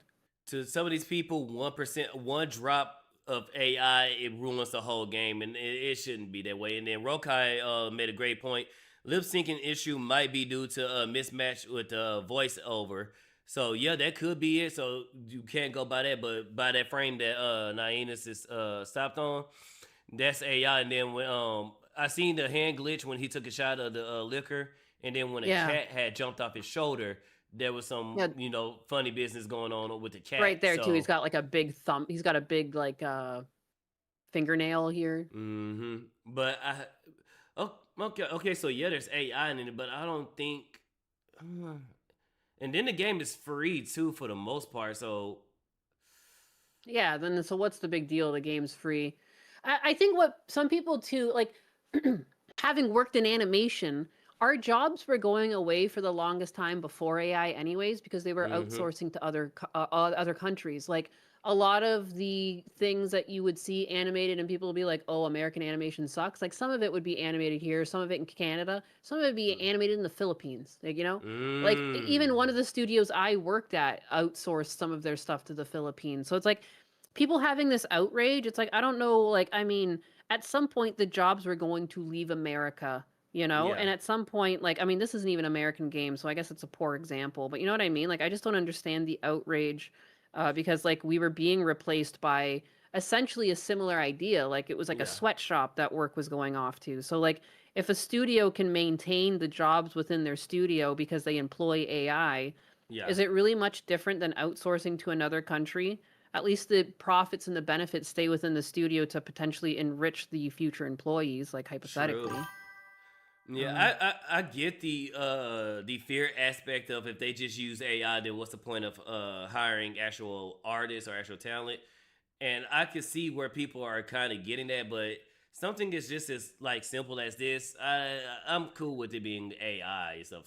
Like now, like, let's say actual game assets, like the characters. Like let's say when they sell the costumes and stuff like that. That's when I would care if it was AI or not, because you're not gonna charge me $5.99, $10.99, or whatever price the costume will be, and it was done by AI. Nobody didn't actually make the suit. That's where I could, that's where I would have a problem with it. As far as like something like this, that's what 30 something seconds. I wouldn't care. Like, AI. I mean, they should have had lights and Iron Mouse. But it's one of them things. It's like, is it really that bad? It's so minuscule. It's so minuscule. And again, like you're not really saving any artists when you do stuff like this. If anything too, like I've seen more people like attacking artists and be like resentful towards artists ever since people tried to be anti-AI. I don't think people realize it's not benefiting artists the way you think. Like it's better just to accept the tool exists, and you can still, again, like this didn't really take anyone's job away. It just saves the studio a bunch of money, and it was potentially done by another studio. Like we don't even know at this point if they outsourced for this yet. Like because just outrage and freaking out. Because the other it's apparently a game and a free-to-play game too. Yeah, it's a free to play game. I played it. Yeah. I privated the video because stuff happened, so I got to go and edit that stuff out. And but yeah, it's a great game. Like the animation for the most part is top tier. They're really flashy with it. It's good. I can understand if that was done with AI, then I would be pissed. But something like Yeah. that, it's a throwaway scene. Really, that's how I'm Yeah. looking at it. It's something, okay, here it is. We ain't gonna put too much thought into it. We ain't gonna put too much money into it. It's a throwaway scene. It's something to tell to progress the story, and then you'll never see it again.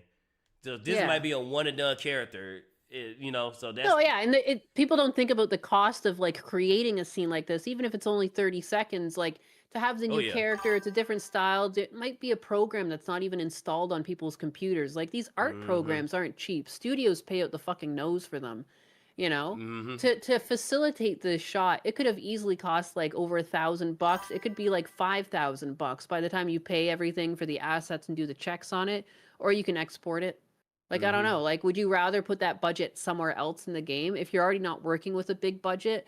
I just hate when people who have never even worked with budgets have an idea of what to say. I need to take this call. 1 second. Yeah. While you're doing that, I can go ahead and read chat, and I can probably pull up your chat as well while you're doing that. Rokai, could it be just bad animations? I've seen some anime where the characters were missing faces, so it could be AI. Yeah, we all know that famous Naruto where Sasuke head was clocked back, and with with the way games are being made here in the West, a full AI game would look and be better than what's being made now. True and real in a lot of cases. Dutch Matrix, a lot of artists overprice themselves too, not gonna lie. I get real artists is gonna take more time and money than AI, but lots of artists are way overpriced and not trying to compete at all. True and real. Rokai, people don't even use AI to learn it. It would be out of a job within 5 years. Watch, yeah. Many artists are too anti-AI and wouldn't make art for me, or I don't like their style anyways, so I wouldn't give them money. Memories of Remy. That is the point. They claim they're against it if for their model creators, and at its very start when the reference pool was small, there might be a point. But now their indignation is a massive net negative. Yeah, if they used the AI for like just reference and stuff like that, like they said, we use it to see how things are going to look, but we do everything else by hand. We're just using it as a reference. I don't see any problem with that because they're trying like my suit. I'm using mostly AI to get the suit where I want it. I'm still gonna hire an artist to actually draw it and change it to make it better than what the AI can do.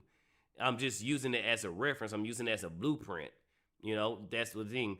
Motion frames can look very goofy when paused on. Yeah. All right, let me click to Nyanus. I think people are just saying, oh, no, that's on my channel. That's on my channel. Let me actually go to Nyanus YouTube channel.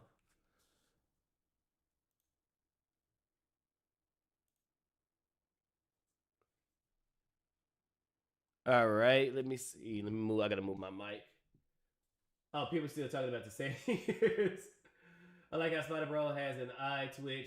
Yeah, that's when I move. For whatever reason, my eye camera don't track it well. And when I turn my head and look at chat, so that's why my eye twitches. Exani, the best black visual representation. Oh yeah, a guitar is a guilty guitar with both Venom and gay British black. Mongols are Asian anxiety. Oh Lord. Oh, and then somebody did the joke. The best joke in Dragon Ball was like, "Wait, don't shoot. He isn't black." Oh no, he's not black. Okay. Like I would love some of the AI art that was done by my character recently. I've turned it into an updated model. Yeah, yeah. How many of you have Cyrillic installed on your PC? I don't. Let's see. Remember the city walk owner has beef against goddamn Mongols. Okay, I think YouTube chat's talking about something else different.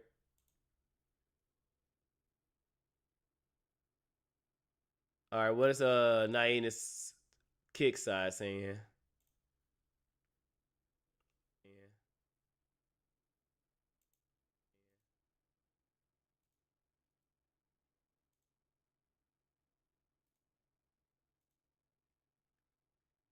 I really do appreciate you.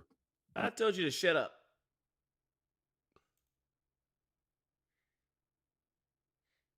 Okay, it screams AI, but could be a human error.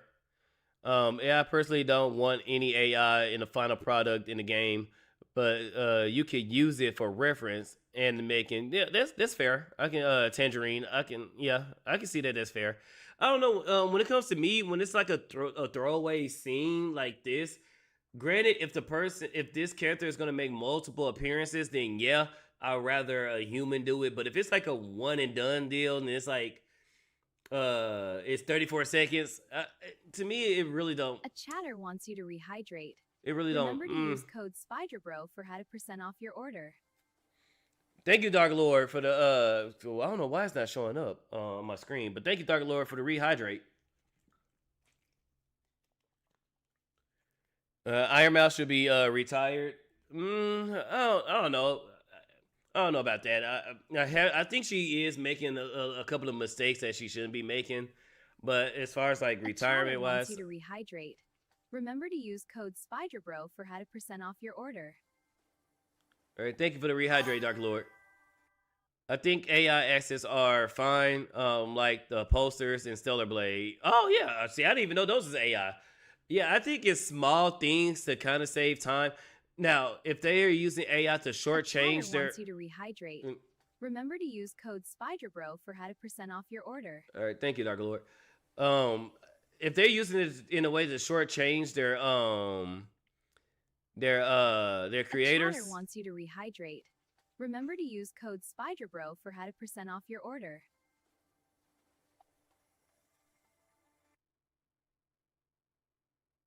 all right, thank you, Dark Lord. I think what I'm saying. Oh, if they try to use AI to shortchange their workers, then yeah, I don't agree with that. Rehydrate. But Remember if to use code Spydr-Bro for 100% off your order. all right, thank you, Dark Lord. But yeah, if they're using to shortchange their audience or their not their audience, their employees, then yeah, I would be kind of pissed about that. But if they're using it mainly to save time and it's not really affecting the employee's paycheck, then I really don't mind. Just made you a gift. No, I made that. Let's see, what is Nyanus chat? Oh yeah, y'all sped past it.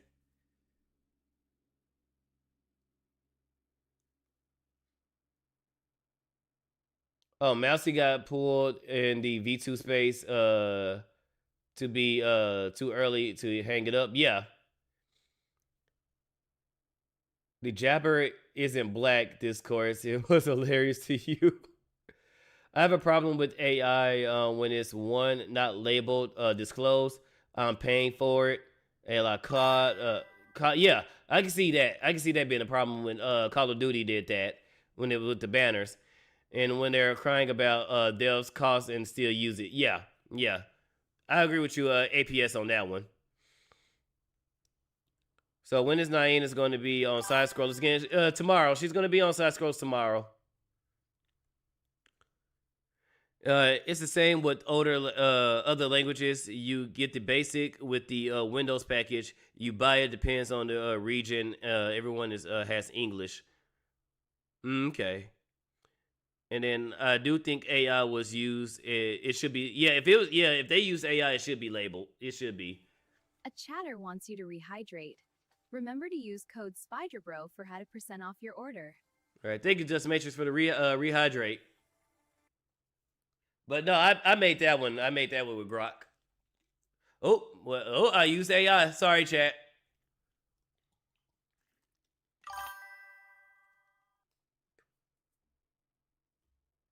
Yeah. A chatter wants you to rehydrate. I just peed, so you're not going to give me the pee. Off your order.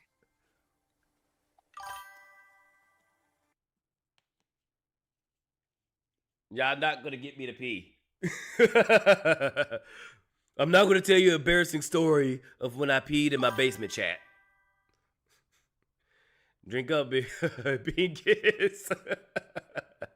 To be clear, I think Jabber. Well, okay, what is this Jabber discourse? I see. Thanks, buddy. Yeah.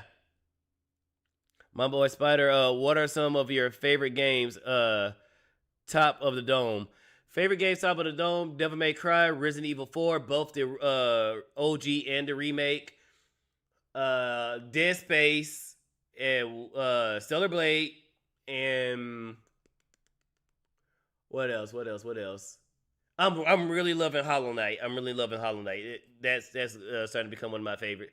It pisses me off when I get sniped, but I'm really loving Hollow Knight. And I guess just to piss off some people, Pragmata, just to piss somebody off. I know Dunny was helping PP Boy. That's gonna be I'm gonna be Spider PP.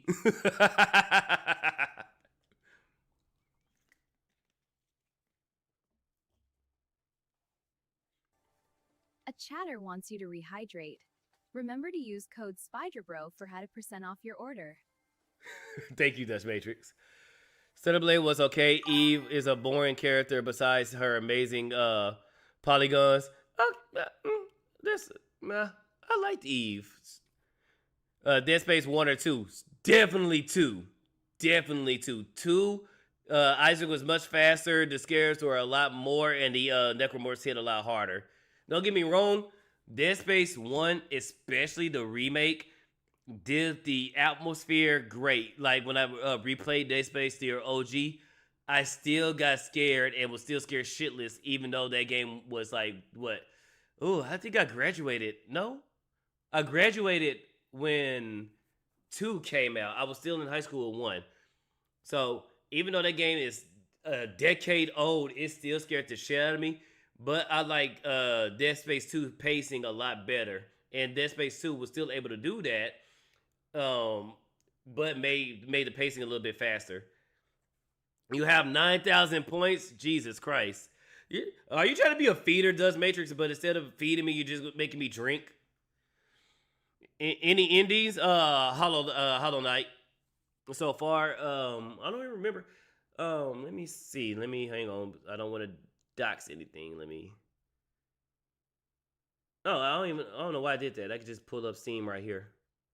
I don't think Steam. Well, let me make sure Steam don't come up on my main monitor. Yep, because it did.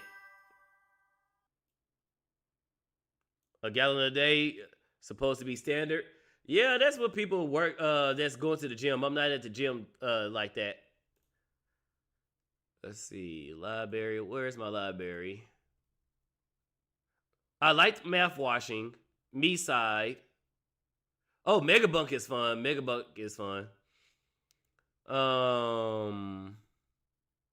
Where else is third party? Oh. Okay, I think that's Nyanus. I'm back. Yeah, no, I was just letting you finish. It's fine. Okay. I'm sorry. It was like a call from a family member. I thought it was like important. I thought it was going to be like life or death, but it was. Oh, okay. It was nothing. Oh no. It was nothing.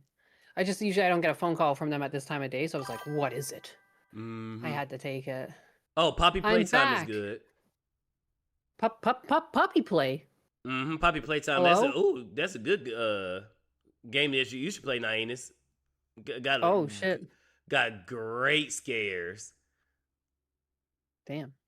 I thought you were talking about like Puppy Play, like the furry kink. I was like, hello. I'm learning so much about you. I didn't know before. Look, I'm not a furry, but if you happen to see me all booed up behind one, mind your business. Jabber is a character from the anime. I am not going to try to pronounce that. Light-skinned, dreadlocks, and a very YN attitude that's LARPing fans were trying to say that it wasn't black. He was a tan Japanese person. You don't see too many Japanese with dreadlocks, but okay. What is your favorite go-to weapon in Dead Space 2 hardcore mode? Plasma cutter. Hardcore mode, plasma cutter, and the line gun. Because the line gun, you can throw the what is it? The line gun, you can throw the grenade, So but the plasma cutter does a lot of damage, especially with the thing being maxed out. Tell us how you felt when you tragically experienced Dead Space 3. Oh, you can see how I experienced that with Empire Ava. We have been yelling at the tail end of the game. That game could have been a lot better. It could have been. Pooper playtime.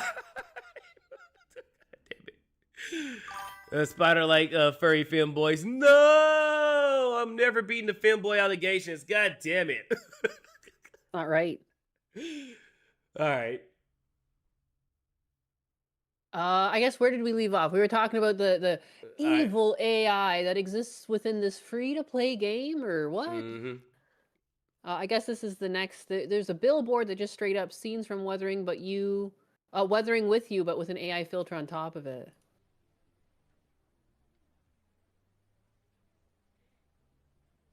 I don't see how you know it's an AI filter. What? It could have just been a different filter. Yeah.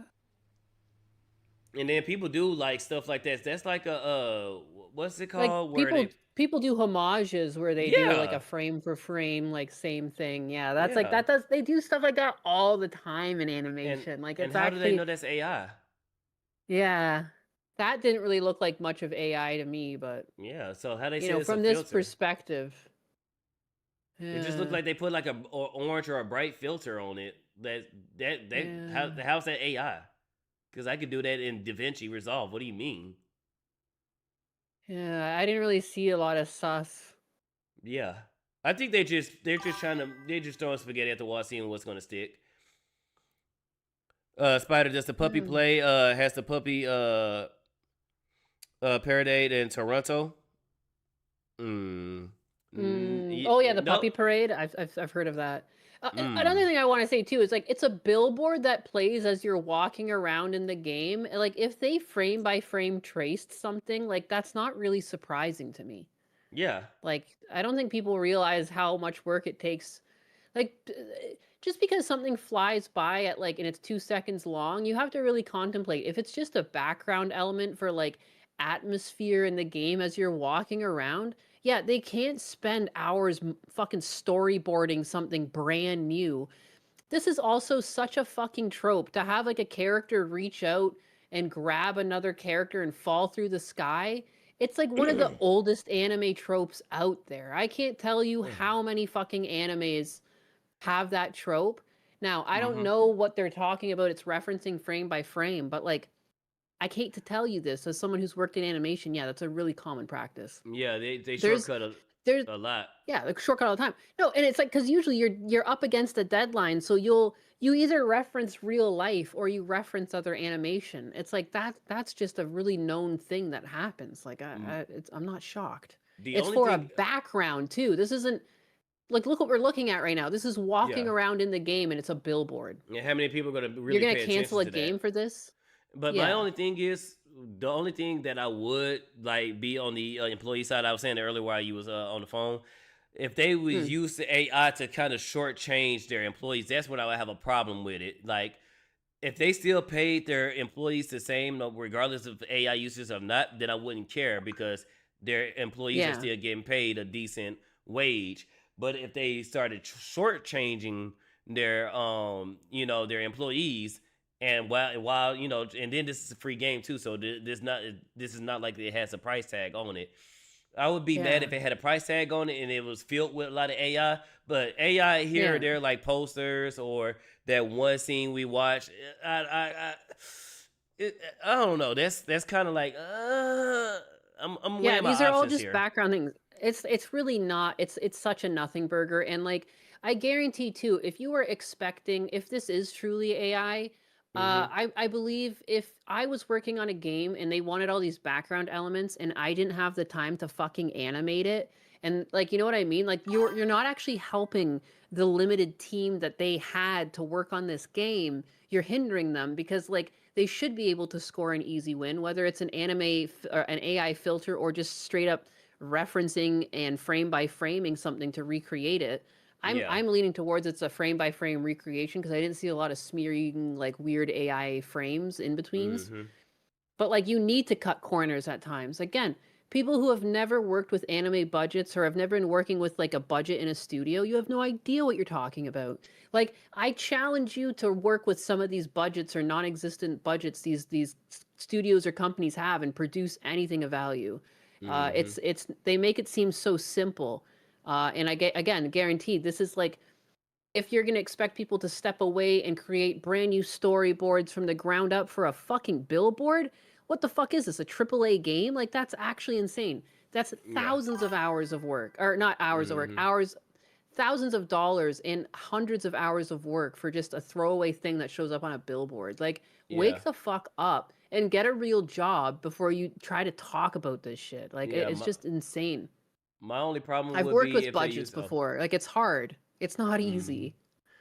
Yeah, my only problem would it be, like I said earlier, if they was using AI to make the costumes and then charging you for those costumes, that's when I would have a problem with it. But stuff like this, especially for a free-to-play game, it's...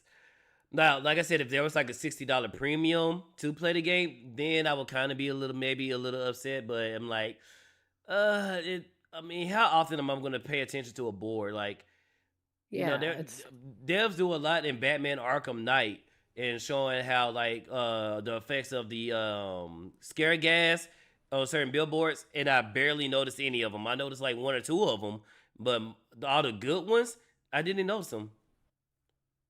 Yeah. So people, I think they're just looking for stuff.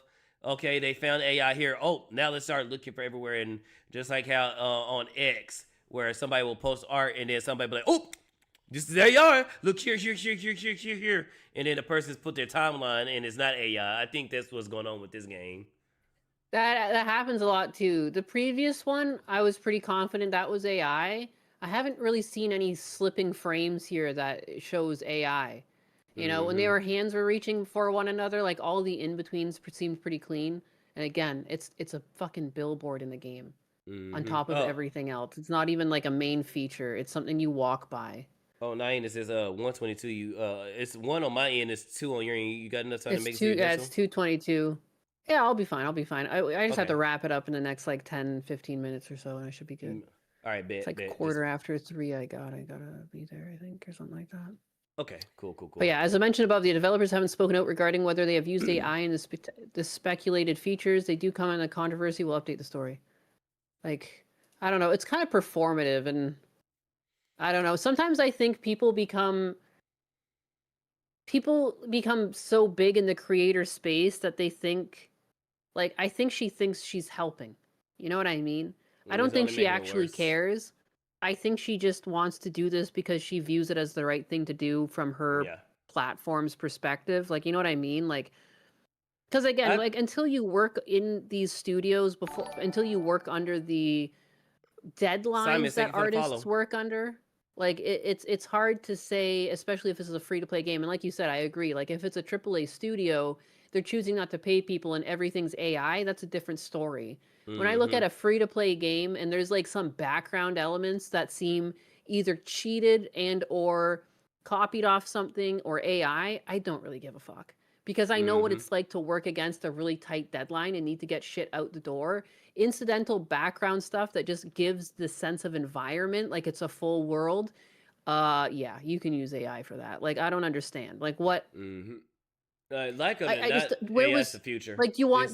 well, it's just like, why aren't you disappointed that, like, you know, back before 3D models came out, everything was, like, filmed, you know? Like, it was stop motion and shit. Like, you're gonna get mad that everything in the game is a 3D model because, you know, people could have handcrafted all that. Like, how dare you? How dare you move around a rig? You should have to create a rig every second of the game because, you know, that it's not fair that you can just make the asset one time and move it around because, like, it never used to always be like that. Like, when are we going to say, like, wherever we currently are in art, that's where we have to stop and we can't use any more tools? Like, this is peak. Anything beyond this, it's no longer fair game. Like, it's so stupid. Yeah, there's another thing, Berg. I think people it's just the AI hate train. Everybody's just, if it smells like it's AI. Trendy. Yeah. It's trendy for some people to be anti-AI. Because as soon as AI becomes the next best thing, as soon as like the Skybrows community or whoever turns AI into the next best thing, the same people that's shitting on AI will be the main ones championing it. It's like Stellar Blade. The same people that was hating on Stellar Blade now, Stellar Blade was actually a great game. And there was another game that they hated. I can't remember it now. Dang, what's that? The witch with the guns, Bayonetta. A lot of people was hating Bayonetta, and now years down the road, Bayonetta was this great. They even used Bayonetta to go against Stellar Blade. I kind of remember that shit. It's like, what? Y'all hated that? What the what? Someone called Iron Mouse Pokemon of VTubers. She's not. Yeah, Iron Mouse has had some slip ups, but she is nowhere near Pokemon. She got so much shit in her character's hair, though. I was just trying to count all her pieces of flair here. I don't understand the design choice. I don't know why. It kind of irritates me. It's overdone. What is this? That's just one of her models. Like Iron Mouse has like Iron Mouse is like the Iron Man of VTubers. Like she has so many goddamn models. That's true. But yeah, I think it's a nothing burger. I think she is sincere and she believes that she's helping. I think she didn't pick the right battle. I think it's one of them pick your battles more wisely. I believe that she is sincere and that she is legit thinking she's helping artists, but it's one of them. Nah. She has that habit. I mean, it kind of makes sense given her like health. She doesn't get out much, and then I think that doesn't help. So it's like you overestimate how much of this is an issue.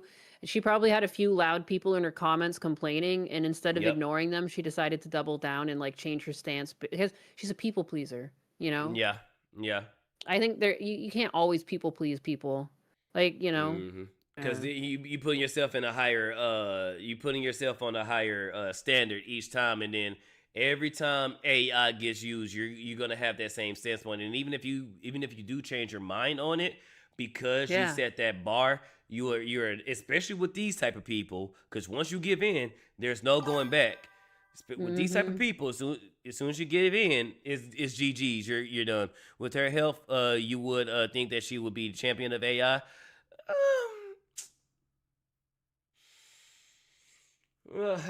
I have to think on that. Because Iron Mouse does take great pride in her work. So I think that's why she's against it, because with her being disabled in a way with her health, and she does everything she can do to, be where she's at, I think that's where she kind of is against it.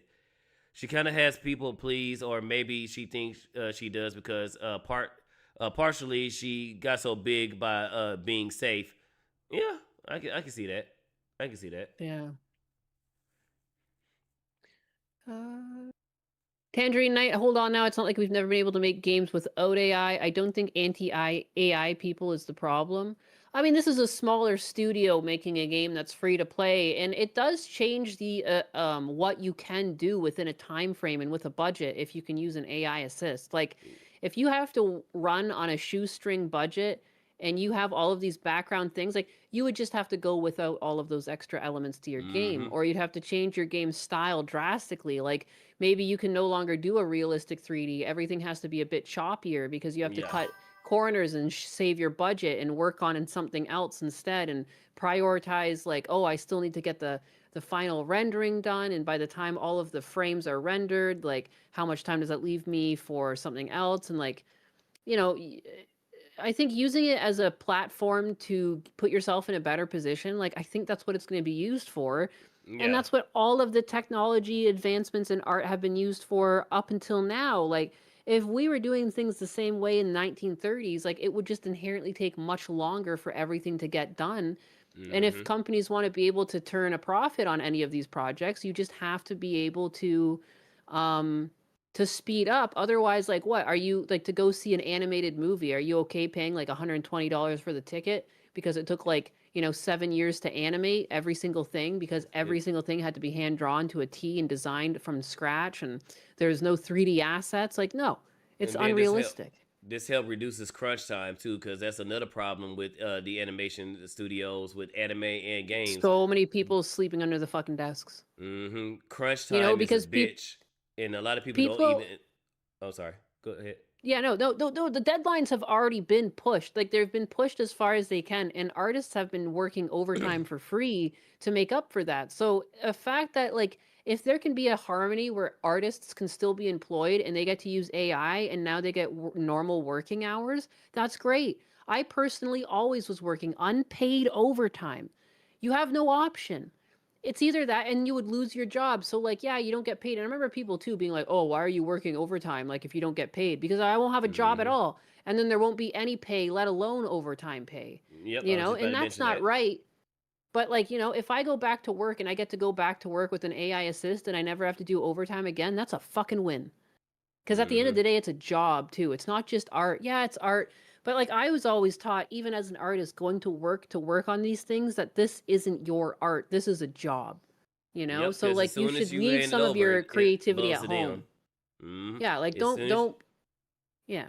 It's just, you can never once you're done with the art and once you hand it over to the company, you cannot sue them. Like there's a lot of people that tried to sue companies that like I forgot what company it was, but they done art for them and they submitted to the companies. They didn't use it, and then like what 5-10 years down the road they it started didn't using the art, and guess what? yeah. They signed their rights over. That's pretty It much didn't it. take 7 years to make Snow White. Yeah, because they rotoscoped. That's called cheating. If you want to do everything from hand and never use any assist, it would take much longer. Old Disney used tons of rotoscope. That's why they use like humanoid characters for the main princesses. They're rotoscoping. hmm like I You know, said, like I don't mind it being used as a tool to help assist the creative, as long as it's not using it as a replacement for the yeah, exactly. yeah, if it's If it's an mainly assist and not a replacement, I'm totally with it. yeah, and then AI every now and then, yeah, that's cool. But mind you, I am still fighting for the artist. I don't think if a game, like I said, if it's where the dude was in the TV and maybe that frame by frame, but we couldn't tell if it was a AI or not. I'm cool with that. But now, if half the game was AI or half the environment was AI, then yeah, I would have a problem with that because are you still paying those employees the same rates, or are you firing them and replacing them with AI? That's when I would have a problem with it.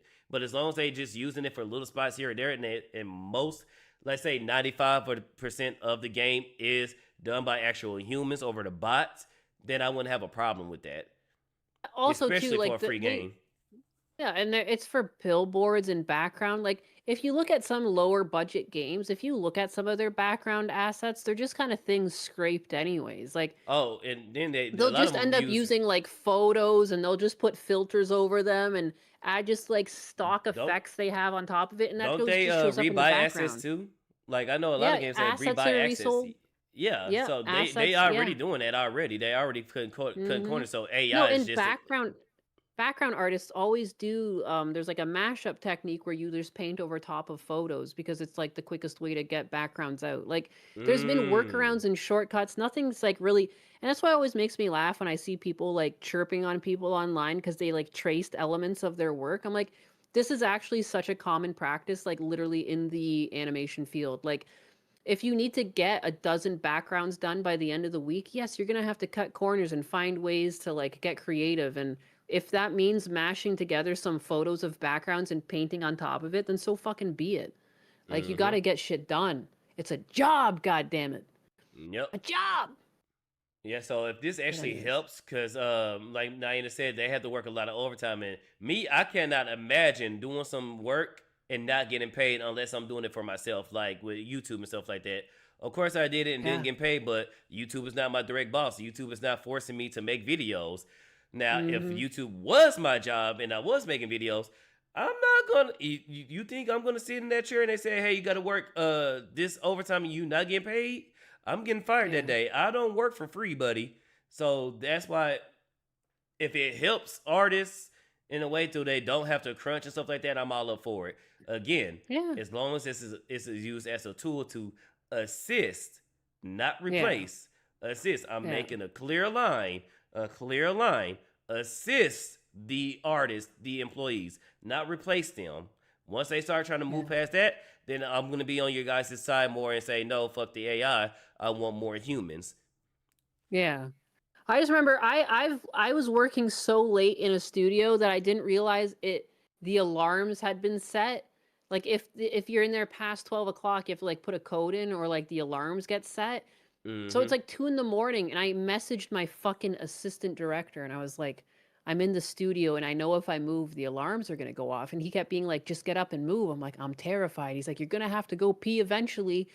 And yeah, eventually I stood up, the alarms went off, there's nothing I could do about it, and the cops came, and I had to like explain what I was doing. But like, you know what I mean? Like, it sucks having to work those fucking hours to the point that you get the call, like you have to deal with the cops now because For you were working free. overtime for free. Like it's like 3 in the morning now, and I'm trying to explain to the cops that I'm not trying to steal anything. Else there's like fucking photos of the backyardigans behind me and shit. I'm like, oh my god, so embarrassing. Oh, and with And, like, that, either way, the company is going to profit because, like you said, the humans are working for free. So what makes a Yeah. difference if they use AI and keep the Yeah, employees? yeah, exactly. Like it's such a studio to studio basis, and if this is a small for free, it's a for free game, and some background assets are AI. Holy fuck! Like it's just kind of Yeah. performative at this point, and like kind Yeah, of like shame on you just because you have like a big platform. You think you're helping people, but you kind of have no idea what you're talking about.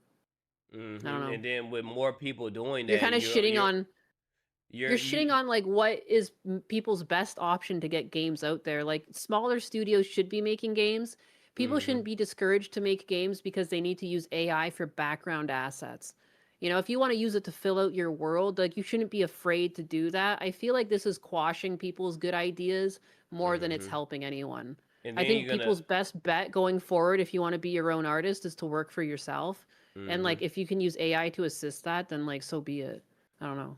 And then I can see It's the very same thing performative. that happened with the SAG AFTRA thing. I forgot Oh, Clownfish yeah. TV spoke about it, but with y'all doing all this and encouraging people to fight against the AI, you're and like let's say they do another strike, you're gonna help the studios replace people with the AI because that's what happened with the writing rooms and stuff like that. Yeah, they increased the pay and all that, but guess what? Now there's less people in those rooms.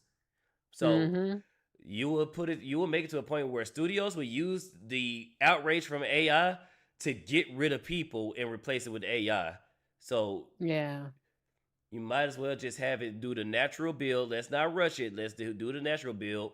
And yes, hold developers accountable and saying like, look, as long as the AI stays as a tool and assist the artists and the employees, we all right. But as soon as we realize y'all trying to replace the employees with the bot, that's when we're gonna have a problem with you, and that's when you need to make your presence known with your wallets. Yeah. Let's see. Bold to have such hot takes while looking like a fairy threw up on her head. Wild. No, that's what I don't know. Something about her having a take on like what artists should and shouldn't be doing what with the rig like that. I'm like, I don't understand what's going on. It's like a blind person put this together. They had told my people It that there's literally no has scenes AI from in it. Weathering with You on a big TV in the city with an AI filter over it. It's not even a, whoops, we forgot to take out the temp assets. It's theft, and they keep lying. But how do they know it's an Feel AI sorry filter? for anyone. It could just be a I don't know. filter. They're just convinced. They're convinced. Dober Buddy with 100. Instead of Iron Mouse complaining about this, she should just move on and focus on her special needs fund that she got after the VSojo 2.0 implosion, where she got billions of dollars. They told her no AI assets in it, and there was AI in it. There's AI in potentially, so one scene for sure, and then potentially on a Hang on. billboard that's in Hang the on. main street of the game.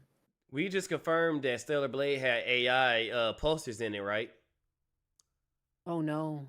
And her title says I would never play AI games, so she played Stellar Blade, and it had AI in Yeah. it. So My see, God. just you see how fast I just did that. This is what happens when you hold yourself to that standard. Because I just went back and you played a game with AI in it. So now, Iron Man, since you have this stance, are you going to delete Stellar Blade from your platforms? Are you I going to just play find Stellar this Blade interesting that people find it more important to grandstand on anti-AI and shit on a small studio than they do to like recognize what are they actually looking at, and how much did it actually take from someone's job, or did it actually just help get this out on time to help bring success so that you could do future projects potentially? Like, I don't Yeah. even really know the studio, but apparently it's a pretty small studio. Let's So, like, wait and see if they get to firing folks. And let's say, okay, you know, the typical, we're profitable and yet we're firing everybody. That's when we can yell at them, okay, you use AI, buddy. You use AI, y'all holding the bag and y'all firing everybody so y'all can keep the bag. But if there's if there's no mass layoffs going on and their employees are getting paid and getting treated fairly, then I don't see a problem. Yeah. Yeah, until like like people who worked at the studio come out and cry about it, like I'm not, this is not enough to go on to to me this looks like you're going after someone's wallet. Like if you don't want to work with them because you feel there's AI, I think people are too quick to run to the internet and complain. Because I don't think she's thinking of the ramifications that it's going to have on the studio, given how big her name is. Because on the glance, unfortunately, people just read headlines. People are going to be like, oh, they use AI. How dare they? Assuming it's like a bigger portion of the game, and it's actually just background assets that are like, you could do without. You can still play the game without those existing, and it would still like proceed. Like, come on, man. Because how many Like, people have are going some to common realize that? sense. How many people are going to realize that the background access? The only one that people are going to realize is the dude on the TV because that's directly in your face. But how many people really pay attention to the background access? I mean, assets. No, it's just it's environment building. Most people don't. And like that's how like there's a lot of Easter eggs in movie you only see like after you watch them a second time. You know. Did But, Iron Mouse I don't play know, I just- Expedition 33 that had AI placeholders in it before removing them when they finished the game? I can look it up right quick. Go ahead, Nyanus.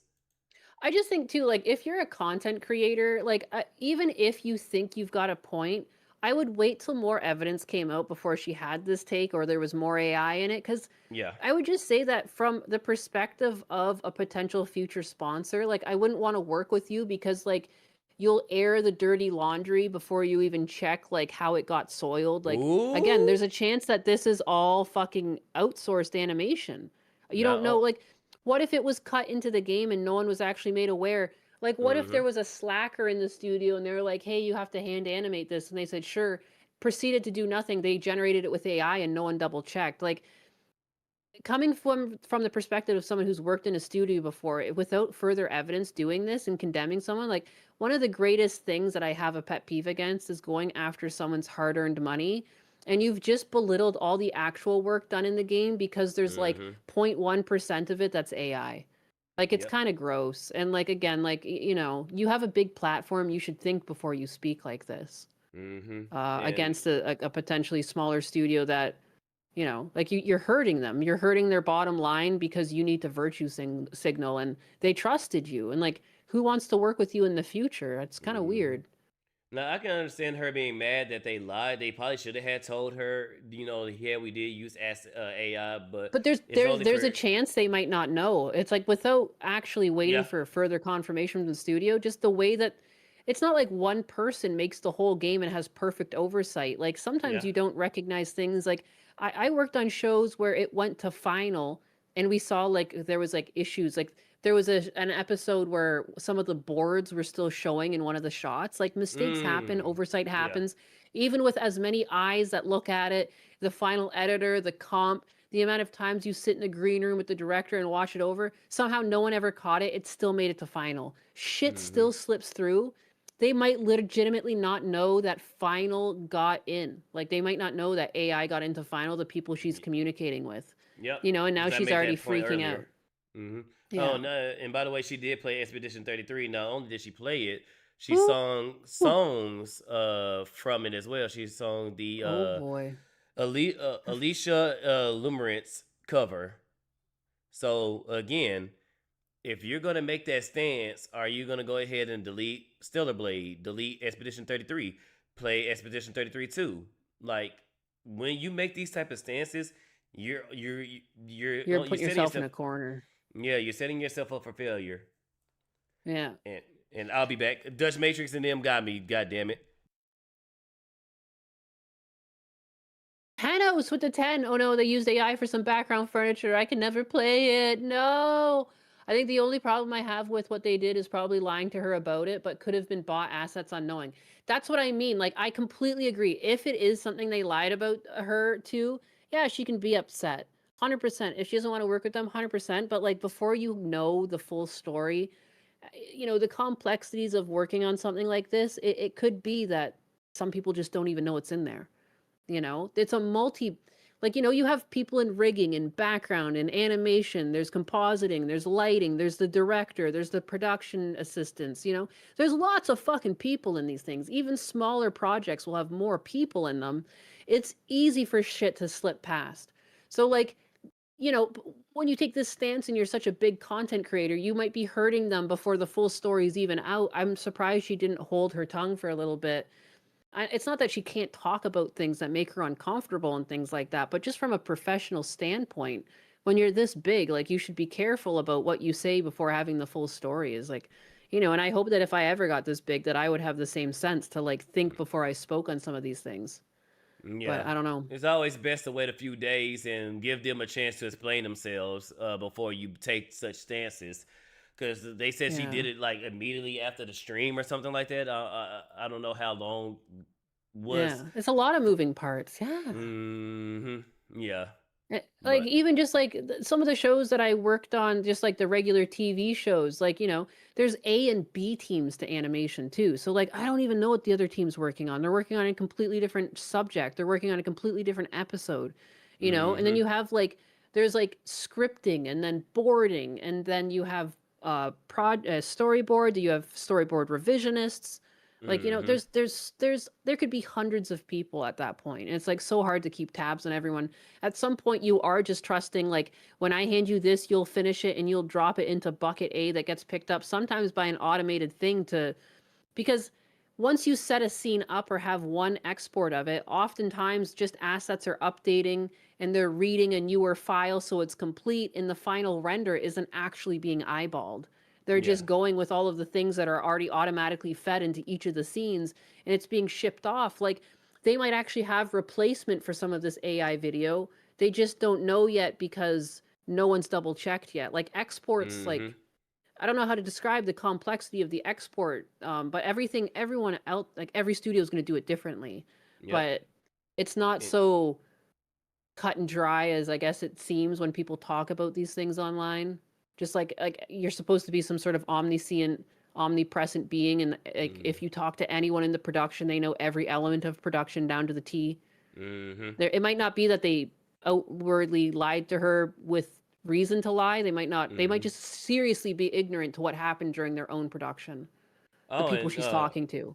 Because it's not like you're talking to the artists.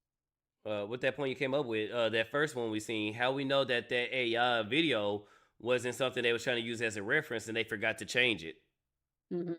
No, it could be. They could have the final and like it's like a. And they forgot it's to like change a V2 or they forgot to upload the V4 of the scene and it's like the V2's playing or something. Like shit like that happens all the time. All the time. But But yeah, these are just like two just really small details so far. They make it seem like the whole game is AI and like they fucking lied to her. Like at this point, it just seems like miscommunication. And like kind of weird. Look how many times like games were delayed. Like what GTA is still delayed to this day. I think did Resident Evil 9. It wasn't delayed. What game was delayed? It was delayed a few times, and even when it finally came out, there were still mistakes. Like Cyberbug, it was delayed. God knows how many times. Cyberpunk, yeah. Oh my god. So yeah, leadership makes a huge difference over a fucking project. There, you would still miss stuff like this. So she should have had waited. Just from a professional standpoint, like. But it's hot. It's hot, and it's like the hot button topic to be like anti-AI in like her type of creation. Like, I don't know. I know people like Ironmouse and stuff, but she's just naturally she's more soft. She's always on the quote unquote good side of things. She doesn't want to have too risky of an opinion, because then she would be perceived as a bad. Like, she does come off as a bit phony to me because like she has to at this point. She's a character. She's got a brand. I don't think that this is really good. Her audience and businesses as well. So she Yeah. probably has to do well, maybe not for the Mhm. business perspective, but she has to have the good girl the good girl look because Mhm. what if you start being too opinionated, then even businesses won't work with you. No, it's true. It's true. You do. It's unfortunate it's unfortunate that that's how the industry even is. That you can't be your honest self. Otherwise, it's seen as a brand risk. Yep. I don't think that's right. And so like I don't really blame her for shoehorning into this persona. But I But don't know. she should have had waited though because Yeah, it's just kind of like it's I just like said, weird to throw the studio under the bus over so little mhm. of the percent of the game. What might be a really good game, and now people won't give it a second chance. Like I don't know. And She those seems so people, phony now. Yeah, but those people it wasn't happens. going to People play the get game in big. the first place. A lot of them It's didn't true. even download it, and then a lot of them they probably played it a few times, seen Mint and how fine she is, and was like, "Yeah, I'm not going to play the game no more." You know, Yeah. it's for different reasons, and they just using AI as to, oh yeah. So It's when it comes to people crying like that, I really don't pay them much attention. It's like one, you didn't even buy the game. Two, you wasn't even gonna play in the first place. Shut up. It's true. I gotta go. I gotta go to the dentist. All right, all Gotta right, go all to the right. dentist.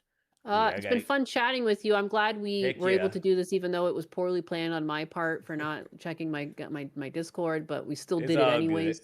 Mm-hmm. We did it anyways. Hopefully one day we do it again. I am still Hell working through my yeah. list of requests. I won't reach out to anyone for like a week or so because I am gonna go to the cottage with Husbanus and stuff. But when I get back, I'm gonna get back into it. Yeah, enjoy your Anyways. vacation.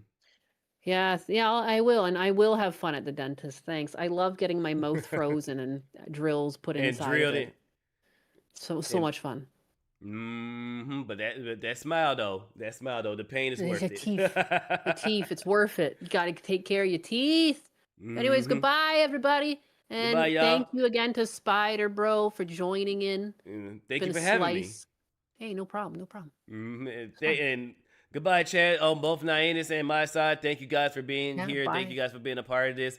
I had fun, and yes, hopefully we can do this again.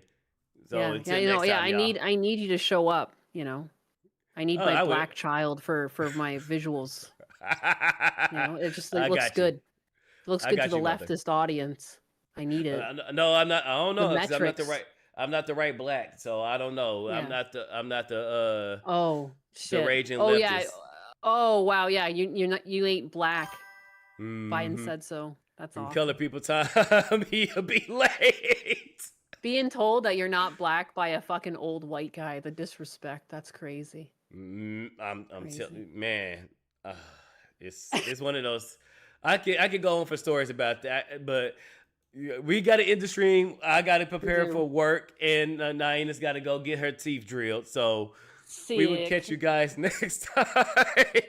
Again, thank you. Let me try to raid on my end, but yeah, goodbye everybody. I'm gonna try to raid on my end, and Oh, making me look bad, you son of a bitch. Now I gotta start fucking raiding. Oh my god. I be feeling bad when people be Me trying to posted the- duck out. I'm trying to duck out as quick as I can. No, I'm gonna raid people too. I Mhm. won't be outdone. Yeah, I won't be outdone. God damn it. I'm on the wrong thing. I fucking raid you while you're still alive. That's good. That's more people I can send over for Twitch and Kick. We're gonna go ahead and raid Mizu. They're with F-Fire Ava. They're doing the Lawtism for a Kick. I almost raided you back. I raided you on YouTube as quick as I could. Well, I ain't got nobody to raid on YouTube. I'm not there yet. I don't know what it is. It's like it does. I don't know why it's so broken. It only shows people that you follow, and like only if they accept raids. It's tough to find someone to raid there. Yeah, I'm not even monetized, so it don't even give me an option. And then we're gonna go ahead and raid. Well, it's good people know that you're there. Yeah, since you're gonna be on the show tomorrow, we're gonna go ahead and raid Side Scrollers for a Kick. Oh, right. That makes sense. That makes sense. All right, y'all. I hope y'all have a great day. I will catch y'all next time. Thanks again for being a part of this show. Special thanks to Nyanus for letting me on the show. And yeah,